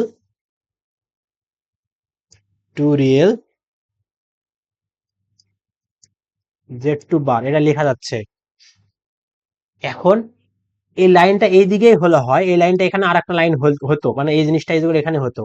এখন আমার যেহেতু জায়গা নাই, আমি এই জিনিসটা এখানে লিখবো, এই সমানটা উঠে যাবে, যায় তখন কি চলে আসবে, লেস দ্যান ইকুয়াল চলে আসবে। দেখো দেখি, দেখো এই শর্তটার মধ্যে লেস দ্যান ইকুয়াল আছে না, এই লেস দ্যান ইকুয়ালটা চলে আসবে। তাহলে এখানে কি হবে, লেস দ্যান ইকুয়ালে কি থাকবে, Z one bar, Z one square, Z two square. এখানে কি এটার বদলে কি লিখতে পারবা, এটার বদলে তুমি লিখতে পারবা টু, কি লেখা যাবে ভাইয়া, টু জেড, জেড টু বার এটা লেখা যাবে। ঠিক আছে, জেড টু বার এটা লেখা যাবে। তাহলে এই জিনিসটাকে আবার তুমি আলাদা করে দিতে পারবা, এই জিনিসটাকে তুমি আবার আলাদা করে দিতে পারবা, দিলে কেমন হবে, Z one square plus Z one square plus Z two square plus, এটাকে আলাদা করে দিলে কেমন হবে ভাইয়া, টু জেড ওয়ান, মানে জেড টু। আচ্ছা, জেড মডুলাস, এখানে জেড টু বার মডুলাস আসতো, জেড টু বার মডুলাস যে কথা, জেড টু মডুলাস একই কথা, এটা আমরা বারবার বলে আসতেছি, আগেও বললাম। আগের তোমরা আগে ক্লাস মানে আগের যে টপিক গুলো যেগুলো ছিল সেগুলো যদি ভালো করে দেখো তাহলে বুঝতে পারবা। তাহলে এটা যে একই কথা। তাহলে এটা আমার কি সূত্র হচ্ছে দেখো দেখি, এ square plus two A B plus B square. তার মানে এটা ইকুয়াল আমি কি লিখতে পারি, অতএব আমি লিখতে পারি, এখানে কি ধরেছিলাম, ধরেছিলাম যে Z one plus Z two bar square, আর এই দিকে আসতেছে আমার কি, সরি, লেস দেন ইকুয়াল, এটা ইজ ইকুয়ালটা আমার এইদিকে আসতেছে কত, Z one bar plus Z two bar এরপর হোল স্কোয়ার। উভয় পক্ষ থেকে যদি স্কোয়ার কাটা চলে যায়, উভয় পক্ষ থেকে যদি স্কোয়ার কাটা চলে যায়, তাহলে আমার থাকবে কি, আমার যেহেতু জায়গা নাই তাহলে আমি একটু ছোট করে নেই, তাহলে যেহেতু ছোট করে নিলাম, উভয় পক্ষ থেকে স্কোয়ার কাটা গেলে, অতএব আমি লিখতে পারি যে Z one plus Z two, Z one plus Z two modulus less than equal Z one plus Z two. প্রমাণিত বা দেখানো হলো, যেটা আছে সেটা দিবা। আমার কথা কি ক্লিয়ার, আমার কথা কি ক্লিয়ার ভাই, কিভাবে প্রমাণ করলাম, প্রথমে বর্গ, যেমন আমরা বর্গ, সরি বীজগণিতে যেরকম করে স্কয়ার করে নিয়ে করি সেই রকম সেইভাবে প্রমাণটা করলাম। তবে এখানে যে যে ছোট ছোট টপিক গুলো তোমাকে আমি দিয়েছি দেখো, এই যে এই জিনিসটা একটু কালারটা চেঞ্জ করে নেই, এই যে এই জিনিসটা লাগছে আমার, এই জিনিসটা লাগছে আমার, এই জিনিসটা লাগছে আমার, এই জিনিসটা লাগছে, এই জিনিসটা লাগছে, এই জিনিসটা লাগছে। তাহলে এই যে বেসিক গুলো তোমাকে আমি দিলাম, এগুলাই হলো মূলত বেসিক।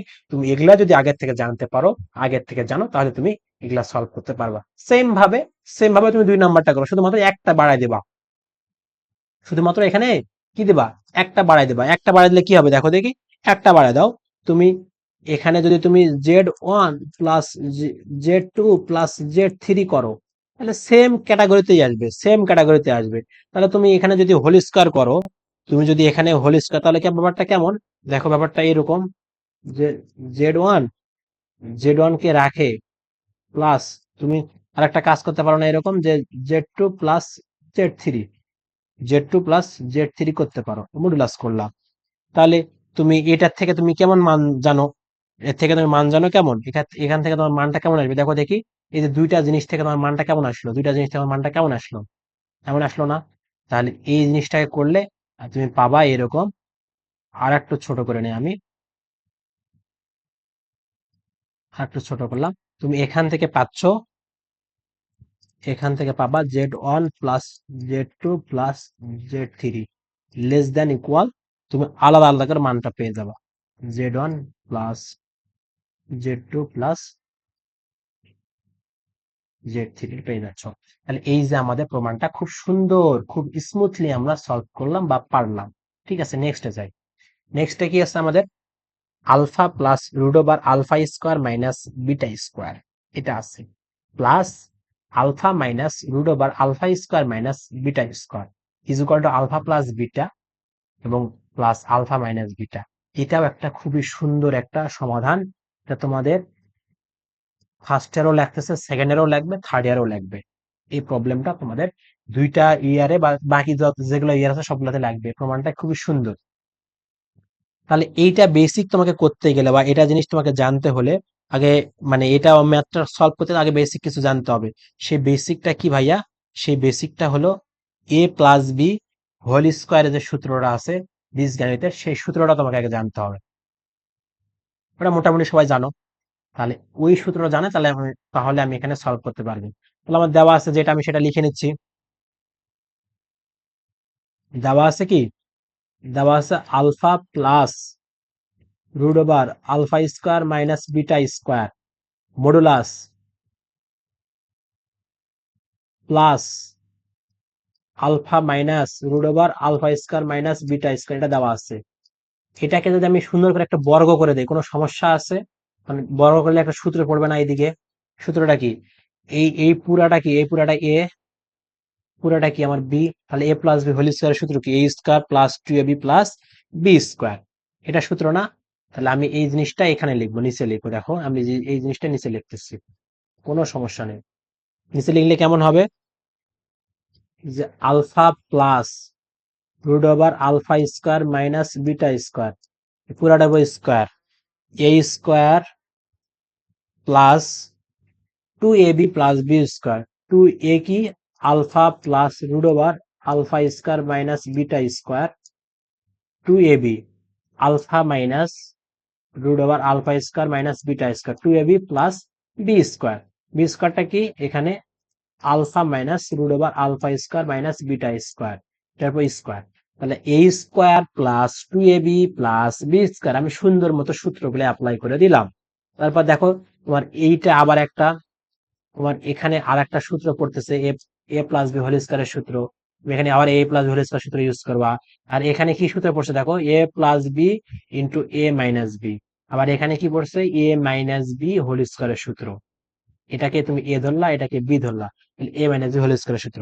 সবগুলা তুমি যখন ফেলাবা, সবগুলা তুমি বাসাই করতে হবে তোমাকে। তুমি যখন সবগুলা ফেলাবা এখানে, তখন সবগুলা যোগ বিয়োগ গুণ ভাগ করার পর তোমার কেমন আসবে দেখো না, একটু বলে দেই। টু, আচ্ছা টুটা তো বাইরে থাকবে, সমস্যা নাই, টুটা বাইরে দেই। টু আলফা স্কোয়ার আসবে প্লাস টু বিটা স্কোয়ার আসবে plus two alpha square minus beta square. কেন, এখান থেকে এটা এটা কাটা চলে যাবে, তুমি গুণ করলে এটা এটা কাটা চলে যাবে, এটা এটা কাটা চলে থাকবে না। আর আলফা আলফা আলফা স্কোয়ার আসবে, আলফা স্কোয়ার বিটা স্কোয়ার চলে আসবে, কোনো সমস্যা নাই। তুমি এটা পাবা। এখন তুমি এটাকে কি লিখতে পারবা, এটাকে তুমি লিখতে পারবা যে এখান থেকে তুমি যদি টু কমন নাও, তুমি যদি টু কমন নাও এখান থেকে, তাহলে কি alpha square plus beta square, এটা পাচ্ছ তুমি, plus alpha plus beta alpha minus beta পাচ্ছ। এটা তুমি পাচ্ছ, এটা কি পাচ্ছ না? পাচ্ছ। এখন আমি একটু সিলেক্ট করে নিই, একটু ছোট করে নেই। এটা তুমি পাচ্ছ। এখন তুমি এই যে টু, এটাকে এ ধরো এটাকে বি ধরো, two A square plus B স্কোয়ারের সূত্র কি, two A square plus B square সূত্র কি ভাইয়া, আলফা প্লাস বিটা, মানে A plus B whole square plus A minus B whole square. ওই যে তোমাদের সাধারণ যে বীজগাণিতিক যে সূত্রগুলো আছে সেগুলো জানতে হবে, বললাম তো প্রথমেই বলছি। তাহলে two A square plus B square সূত্র alpha plus beta whole square plus alpha minus beta whole square plus two alpha plus beta alpha minus beta. এটা ইজ ইকুয়াল টু কি আসে, A A square plus two A B plus B square. তার মানে আমার আসে এইদিকে alpha plus beta plus alpha minus beta whole square, এটা আসে এরকম ব্যাপারটা, তাই না? অতএব তুমি এখন লিখতে পারতেছো, ওই যে প্রথমে তুমি যে স্কোয়ারটা ধরছিলা, তাহলে ওই স্কোয়ার আর এই স্কোয়ার কাটা চলে যাবে। তাহলে থাকবে কি, থাকবে alpha plus root over alpha square minus beta square plus alpha minus root over alpha square minus beta square is equal to, তুমি লিখতে পারতেছো alpha plus beta plus alpha minus beta. এটা তুমি লিখতে পারতেছো। এটা আমার কি প্রমাণিত না? প্রমাণিত হয়েছে না? হয়েছে, মানে ক্লিয়ার। নেক্সটে যাই।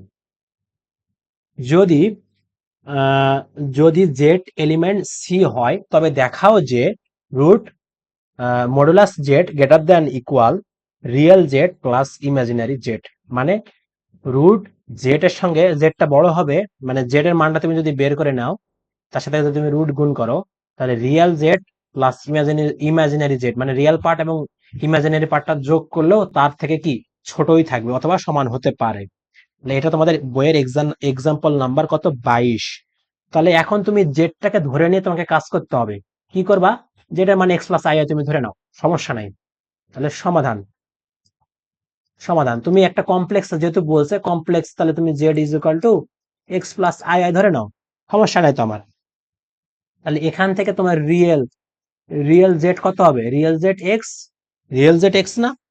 আর ইমাজিনারি জেড কত? Imaginary Z Y. এটা তো ক্লিয়ার। কিন্তু আমরা একটা, আমরা আমরা জানি, আমরা জানি, আমরা এটা কোথা থেকে জানি? আমরা সাধারণত X modulus square plus Y modulus square divided two তুমি যদি করো, এটা অবশ্যই অবশ্যই তুমি X modulus plus Y modulus divided two এই পুরাটার উপর স্কোয়ার থেকে বড় হবে অথবা সমান হবে। এটা কিভাবে আসে? তুমি যদি কোনো একটা মান ধরে নাও, এক্স এর মান এবং ওয়াই এর মান, তুমি তাহলেই বুঝতে পারবা, তুমি তাহলেই বুঝতে পারবা যে কিভাবে কি হয়। তুমি মনে করো এক্স এর মান 3 ধরলে, ওয়াই এর মানটা 4 ধরলাম, তাহলে 3 তিরিক কেন, 4 4 16, 9 আর 16 25, 25/2 মানে 12.5। আর এইদিকে তুমি আহ কত করলা? 3 আর 5, 3 আর 5 তুমি কত? 5 আর 3 8, তাই না? সরি 4 ধরেছিলাম হয়, তাহলে 4 আর 3 7, 7/2 মানে কত? 7/2 মানে 3 পয়েন্ট সামনে, আর এই বর্গ করলে কত হচ্ছে? 3 3 9 মানে 10-এর এইরকম আর কি। তাহলে অবশ্যই দেখো তোমার লজিকে মিলতেছে, লজিকে মিলতেছে, তাহলে অবশ্যই আমি এটা করতে পারবো। তাহলে বা তাহলে X square plus Y square divided two, modulus আমি তুলে দিলাম, স্কোয়ার করলে সমস্যা নাই। এইদিকে তুমি কি করতে পারবা? এইদিকে তুমি যা আছে তাই রাখো, এক্স স্কোয়ার প্লাস মানে X modulus divided Y modulus divided two whole square. এখন যদি এই স্কোয়ারটাকে তুমি যদি পার করে দাও, তাহলে কি রুট হবে, বর্গমূল হয়ে যাবে উভয় পাশে। এইদিকে মানে উভয় পাশে আমি বর্গমূল করলাম আর কি, বাংলা কথা শোনো। তাহলে এটা কাটা গেল, আর এদিকে থাকবে কি? X modulus plus Y modulus divided two. এটা থাকে না আমার? এটা থাকে তো, থাকে না এটা? এখান থেকে দেখো তুমি আরেকটা কাজ করতে পারো, তাহলে রুটটা তো 2 এর নিচে, তাহলে √2, তাহলে √2, তাহলে আমি কি করতে পারি? আমি এখন এটা কাজ করতে পারি না, আমাকে প্রমাণ করতে হবে কি? আমাকে প্রমাণ করতে হবে real Z plus imaginary Z. আচ্ছা, আমি সেটাই প্রমাণ করব, সমস্যা নেই। তাহলে উপরে আর থাকতেছে আমার হলো X square, sorry, X square plus Y square থাকতেছে, নিচে কি? √2। আর এইদিকে থাকতেছে কত ভাইয়া? X plus Y divided two. তাহলে এই √2 আর 2 কাটাকাটি যাবে না, যা এদিকে কি থাকবে? এখানে 2 মানে কত? দুইটা √2, আর এখানে একটা √2 কাটা যাবে, তাহলে থাকবে এদিকে কত? √2। এই √2 তুমি যদি আর গুণ করো, তাহলে থাকবে কি? এইদিকে থাকবে হলো √2, এইদিকে থাকবে কত? √2। আর এইটাকে তুমি কি লিখতে পারো? তুমি Z modulus is equal to কি লিখতে পারো? √এক্স স্কোয়ার প্লাস ওয়াই স্কোয়ার লিখতে পারো না? আর ওই যে X square plus Y square আছে, এটাকে তুমি মডুলাস অফ জেড লিখতে পারো না? আর এইদিকে, এইদিকে তুমি এক্সটাকে কি লিখতে পারো? এক্সটা তুমি লিখতে পারো রিয়েল অফ জেড লিখতে পারো, প্লাস এখানে ইমাজিনারি অফ আই লিখতে পারো, ইমাজিনারি অফ জেড। এটা কিসের?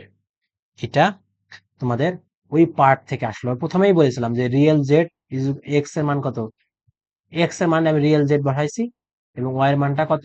রিয়েল ইমাজিনারি জেড বসাইছি, মডুলাস আছে মডুলাস দিলাম, এটা প্রমাণিত। তাহলে দেখো, আমরা যদি বেসিক, সাধারণত বেসিক গুলা যদি শিখে রাখি বা বেসিক গুলা যদি জানি, আমাদের এই অধ্যায়ের ম্যাথ প্রবলেম সলভ করা কোনো ব্যাপারই না, কোনো ব্যাপারে না, হাতের ময়লা আর কি, পানি পানি ব্যাপারটা এরকম। ঠিক আছে, কথা কি বুঝছো? তাহলে এগুলা মোটামুটি আমাদের প্রমাণ সাপেক্ষ বা প্রমাণ গেল। এখন তোমাদের যে পার্টটা আসবে, সেটা তোমাদের একটা জ্যামিতিক পার্ট আসবে বা জ্যামিতিক আকার আকৃতি আসবে। আচ্ছা, আমাদের বইয়ের এক্সাম্পল নাম্বার 24, সেটা 4। এখানে বেশ কিছু কয়েকটা ম্যাথ আছে, তাদের মধ্য থেকে আমি 4 নাম্বার ম্যাথটা বেছে নিয়েছি, কারণ এটা অনেক বোর্ডে আসছে, 14 সালে আসছে, 23 সালে আসছে, আরো 2-1টা বোর্ডে আসছে।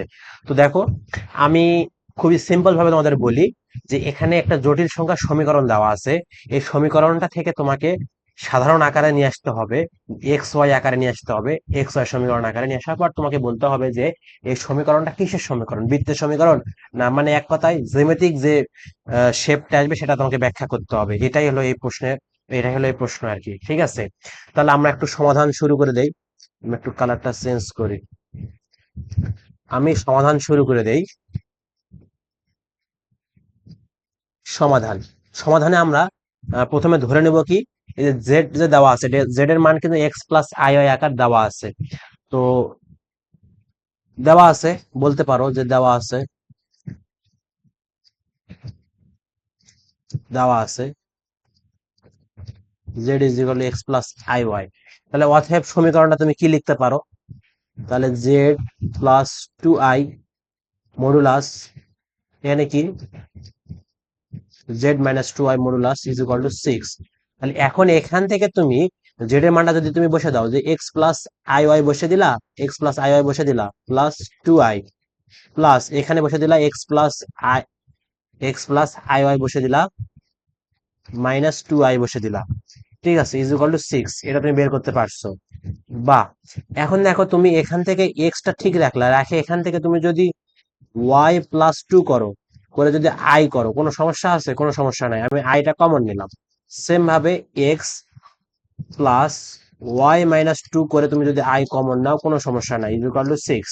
এখন তুমি এখান থেকে এই যে রুট যুক্ত, কারণ কি কোনো জিনিসের যদি তুমি মডুলাস পাও, মনে করো জেড মডুলাস, এটাকে আমরা কি লিখতে পারি, যে root over X square plus Y square, মানে কাল্পনিক অংশের মানে বাস্তব অংশের উপর স্কয়ার প্লাস কাল্পনিক অংশের সহগের উপর স্কয়ার, ঠিক আছে, এটা আমরা পাই। তাহলে এখন আমরা সেই মডুলাসটা এখন কাজে লাগাবো, বা সেই নিয়মটা এখন কাজে লাগাবো। তাহলে এখানে কি হবে, root over X square plus Y plus two whole square, plus এখানে কি হবে, root over X square plus Y minus two whole square is equal to six. এখন তোমাকে প্রশ্ন হতে পারে, আমি যদি এখন রুটটাকে তুলতে হবে, রুটটাকে না তুললে তুমি এখানে কাজ করতে পারবা না। রুটটাকে তোলার জন্য অবশ্যই উভয় পক্ষকে বর্গ করতে হবে।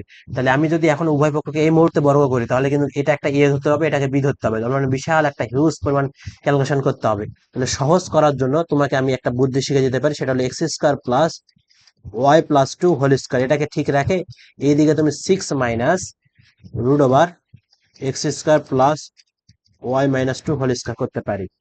এখন তুমি যদি উভয় পক্ষকে বর্গ করো, তাহলে বর্গ করলে তুমি একটা জিনিস পাবা, স্বর্গ পাবা, সেটা কি এক্স স্কোয়ার প্লাস এদিকে Y plus two whole square পাবা, এটাকে বর্গ করলে কি Y square plus four Y plus four, এটা পাবা। আর এইদিকে তুমি যদি বর্গ করো, মনে করো এখানে তুমি বর্গ করছো, এখানে বর্গ করছো, এখানে বর্গ করছো, এখানে বর্গ করছো, তার মানে তুমি কি পাবে, এদিকে ছয় ছয় ছত্রিশ এ square minus two A B, two A B কি, টু এ বি হলো, টু এ হলো ছয়, তাহলে ছয় দুগুণ বারো, একবারে বসে দেই বারো, রুট ওভার এইদিকে আসতেছে X square plus Y minus two whole square.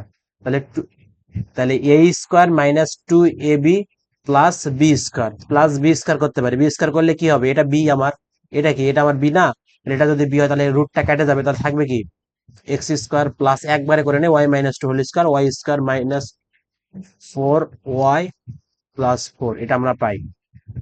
তাহলে এখন দেখো দেখি, এখন তুমি একটা কাজ করে, আমি কালিটা চেঞ্জ করে নিচ্ছি, দেখো এখন আমি কাটাকাটি করতে পারি, দেখো এক্স স্কোয়ার এখান থেকে কাটা, ওয়াই স্কোয়ার কাটা, এই যে ফোর, এই যে ফোর কাটা, থাকতেছে কি মাইনাস ফোর ওয়াই থাকতেছে। আমি কালারটা আর একটু চেঞ্জ করে নিয়ে এদিকে করি, দেখো আমি এদিকে কি করতে পারছি, আমি এদিকে কি করতে পারি, দেখো আমি এদিকে করতে পারি ফোর ওয়াই আর ফোর ওয়াই, তুমি যদি এই ফোর ওয়াইটাকে এদিকে পার করে দাও বাম দিকে, তাহলে কত হবে, আমি করতে পারি এইট ওয়াই করতে পারবো, আর এইদিকে থাকবে আমার কি 36 minus 12 root over X square plus Y minus two whole square করতে পারবো। এখন আমি যদি উভয় পক্ষকে যদি 4 দ্বারা ভাগ করে দেই, তাহলে থাকবে কি two Y is equal to 4 লং 36, এইদিকে 3 4 12 root over X square plus Y minus two whole square থাকবে। এখন তুমি একটা কাজ করতে পারো, এখন আবার তুমি যদি উভয় পক্ষকে বর্গ করো, তাহলেই তো তুমি এই রুটটা তুলতে পারবে, এই রুটটাকে তো তুলতে হবে, এই রুটটাকে রিমুভ করার জন্য তুমি উভয় পক্ষকে বর্গ করতে হবে। এখন তুমি যদি এই 9টাকে এদিকে পার করে দাও, তাহলে কিন্তু তোমার একটা সুন্দর মানে বর্গটা করলে সহজ হবে আর কি।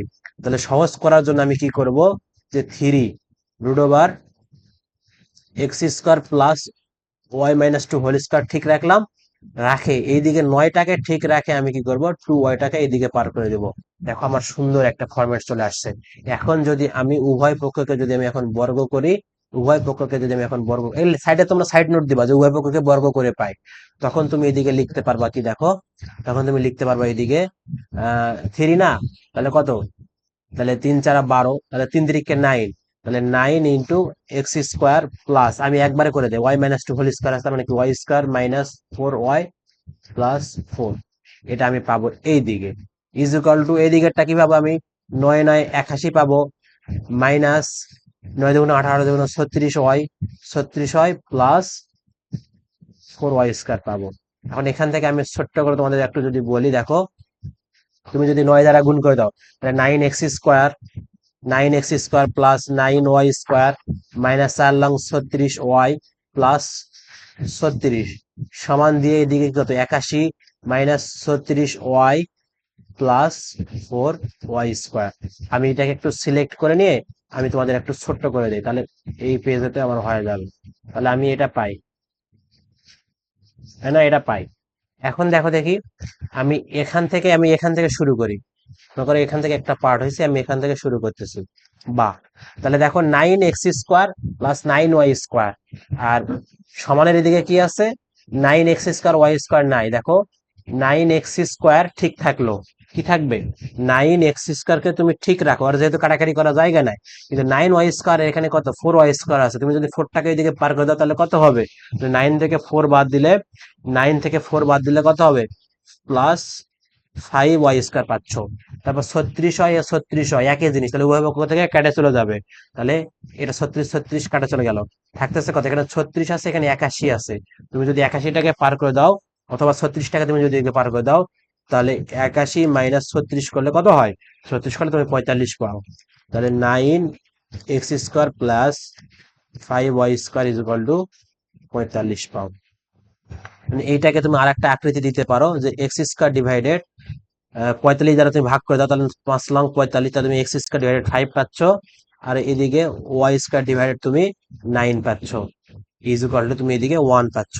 এটা আমার দেখো কোন শেপের মতো মনে হচ্ছে, তোমরা ইন্টারে পড়ে আসছো বা তোমরা জানো যে এটা একটা উপবৃত্ত শেপ, উপ উপবৃত্ত, এটা একটা কি উপবৃত্ত আমার। তাহলে এখন আমরা লিখতে পারি যে ইহা ইহা নির্ণয় সঞ্চার পথ, ইহা নির্ণয় সঞ্চার পথ যা উপবৃত্ত নির্দেশ করে, যা উপবৃত্তের সমীকরণ বা উপবৃত্ত নির্দেশ করে। তাহলে আমরা জাস্ট আগের যে কনসেপ্ট গুলো আছে, যে মডুলাস করলে কি করতে হবে এবং জেড এর মানটা আমরা পাইছি দেওয়া আছে x+iy, সেই আকার ধরে নিয়ে দেখো আমরা ডাইরেক্ট ইজিলি সলভ করতে পারলাম।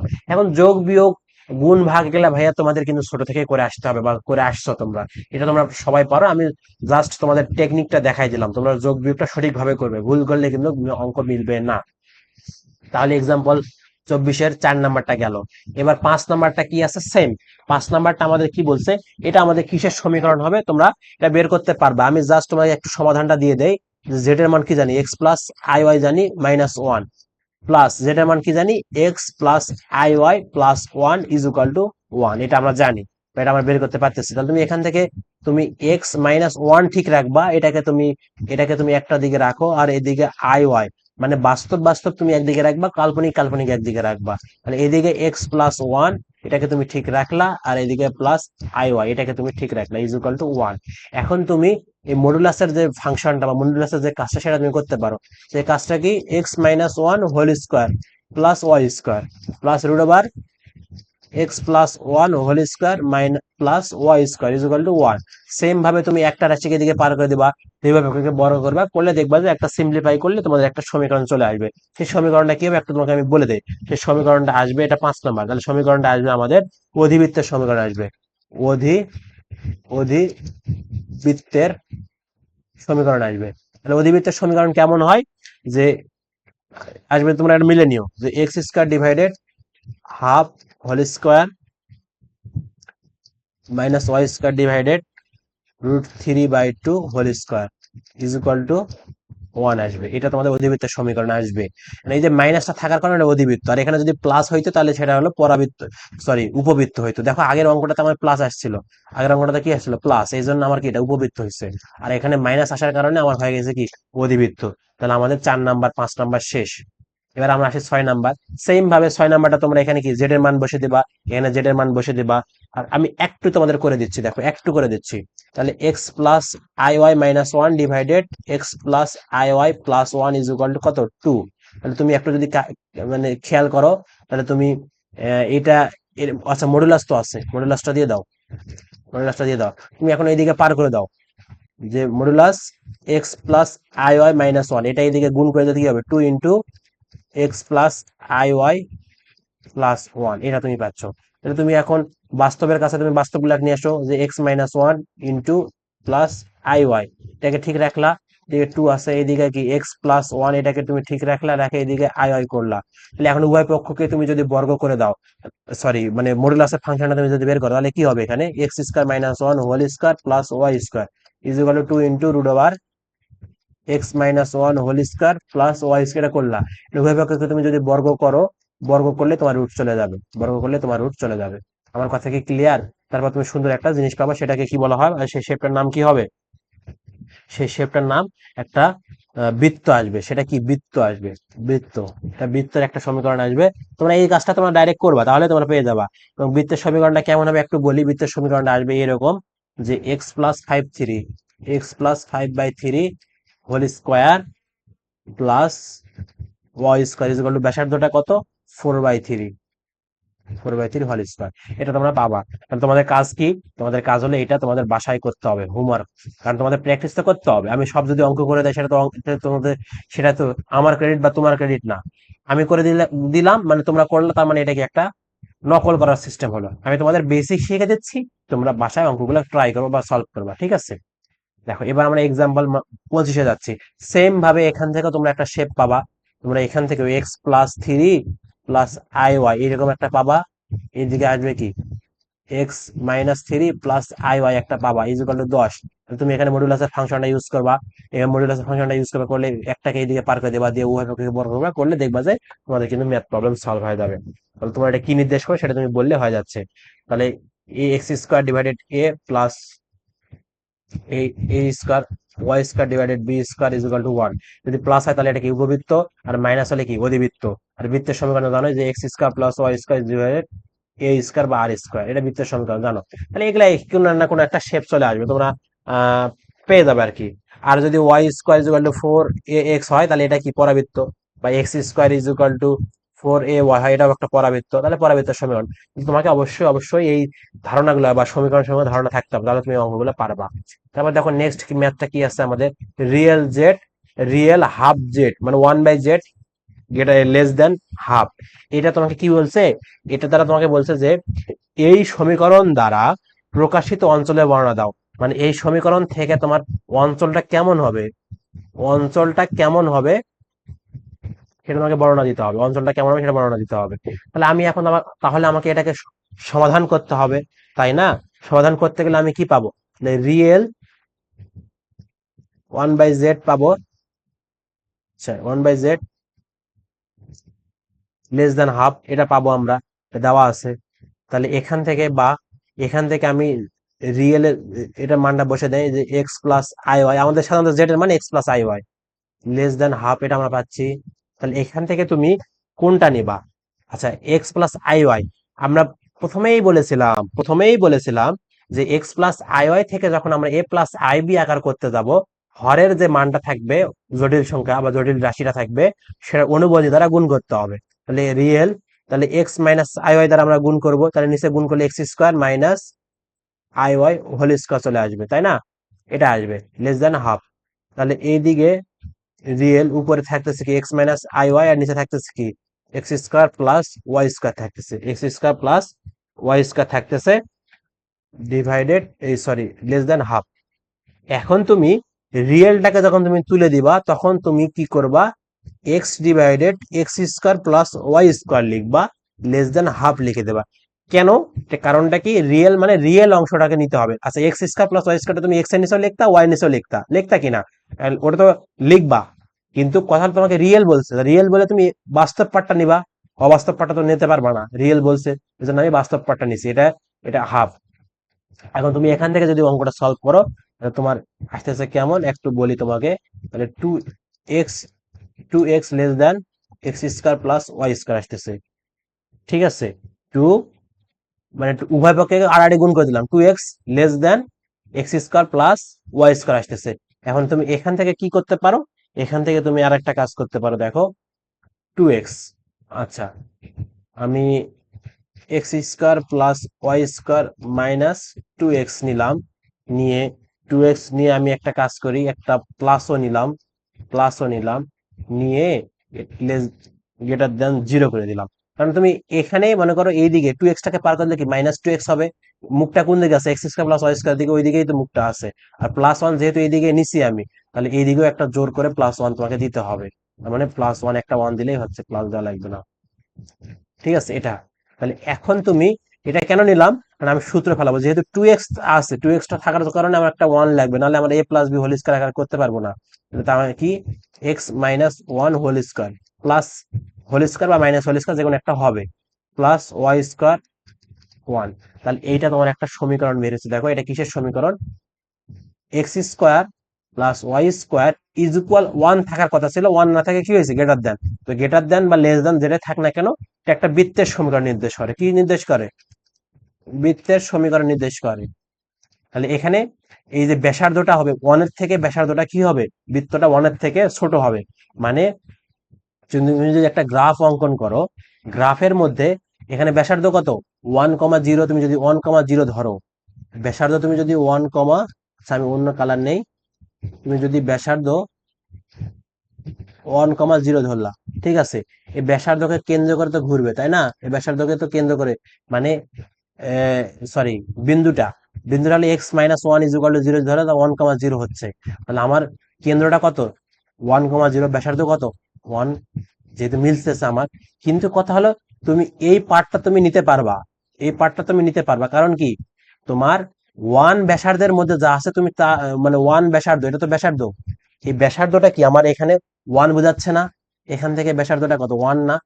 ব্যাসার্ধ 1 এর বাহিরের মানে বাহিরের অংশটা তুমি নিতে পারবে না। এই এরিয়াটা ব্যাসার্ধ, পুরোটা যেগুলো আমার রং করা আছে, এটা হলো ব্যাসার্ধ 1 এর মধ্যে পড়তেছে।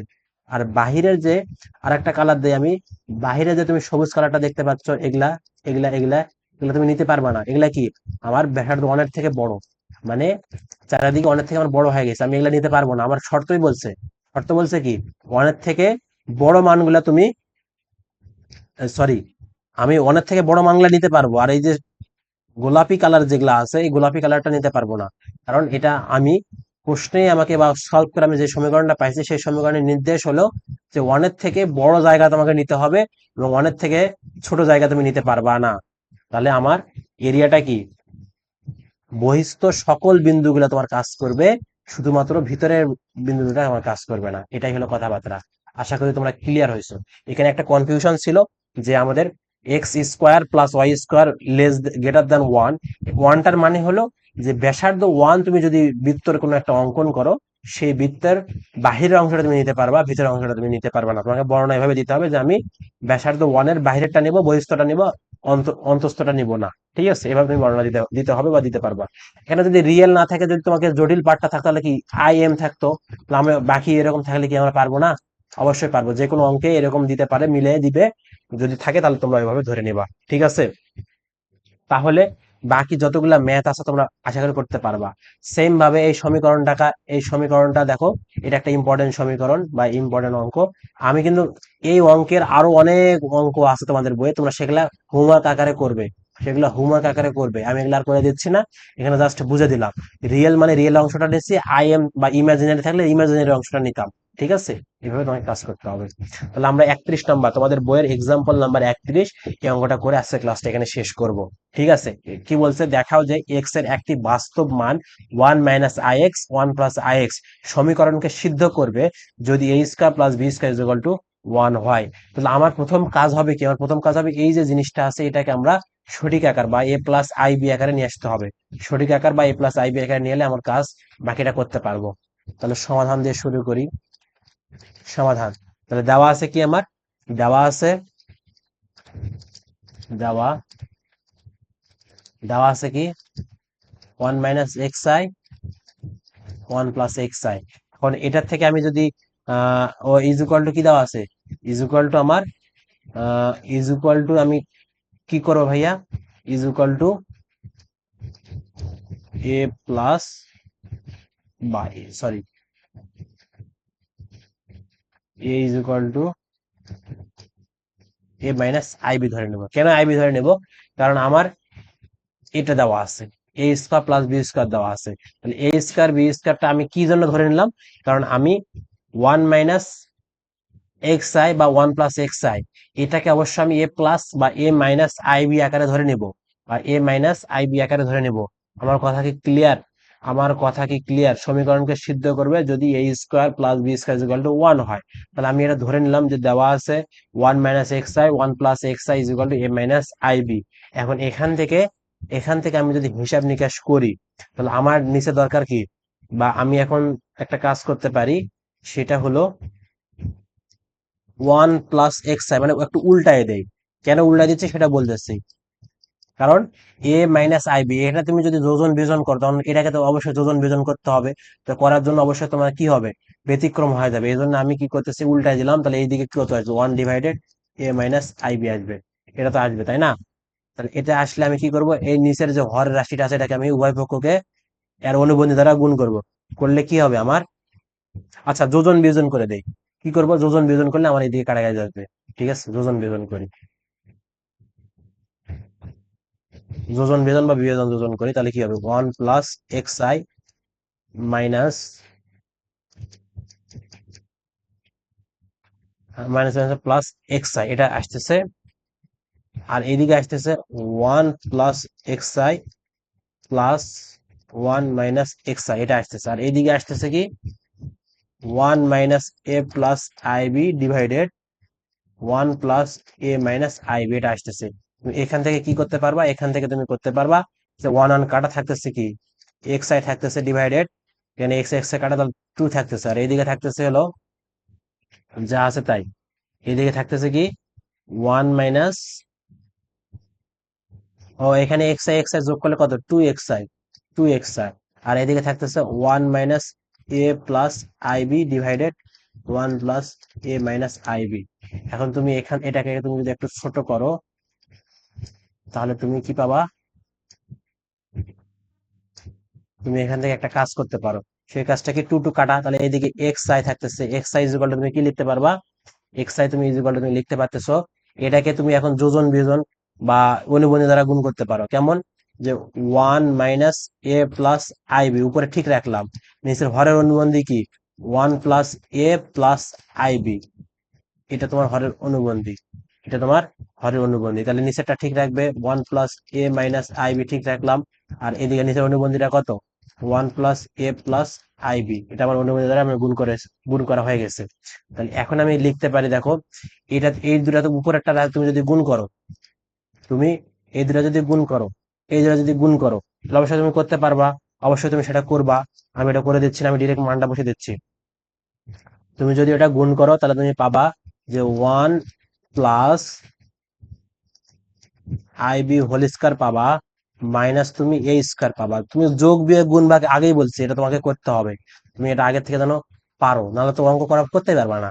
Two A plus a square minus i square b square, এটা কি is equal to x I is equal to, তাহলে তুমি এইদিকে আবার কি লিখতে পারবা, বা x I is equal to তুমি লিখতে পারতেছো, নিচে আই স্কয়ার মানে কি মাইনাস ওয়ান, মানে কি এ স্কয়ার প্লাস বি স্কয়ার আসবে এইদিকে, আর ওয়ান প্লাস টু আসবে। আর উপরেরটা কি, one plus i b whole square minus a square. তুমি যদি এটাকে একটু ক্যালকুলেশন করো, তাহলে তুমি এখান থেকে তুমি এটাকে হোল স্কয়ার যদি তুমি করে দাও, এটাকে তুমি যদি হোল স্কয়ার করো, তাহলে তুমি এখান থেকে একটা জিনিস পাবা, সেটা কি, সেটা পাবা one plus two i b minus one পাবা।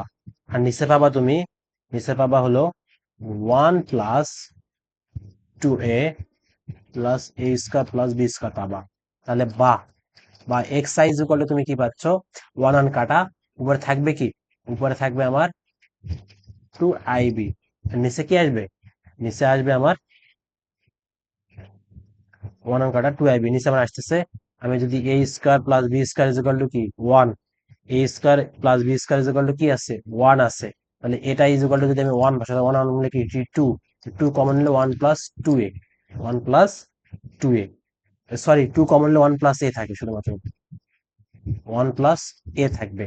মানে উভয় পক্ষ থেকে যদি টু কাটা যায় তাহলে X I is equal to আমি কি পাবো, I B divided one plus A পাবো, I B divide one plus A.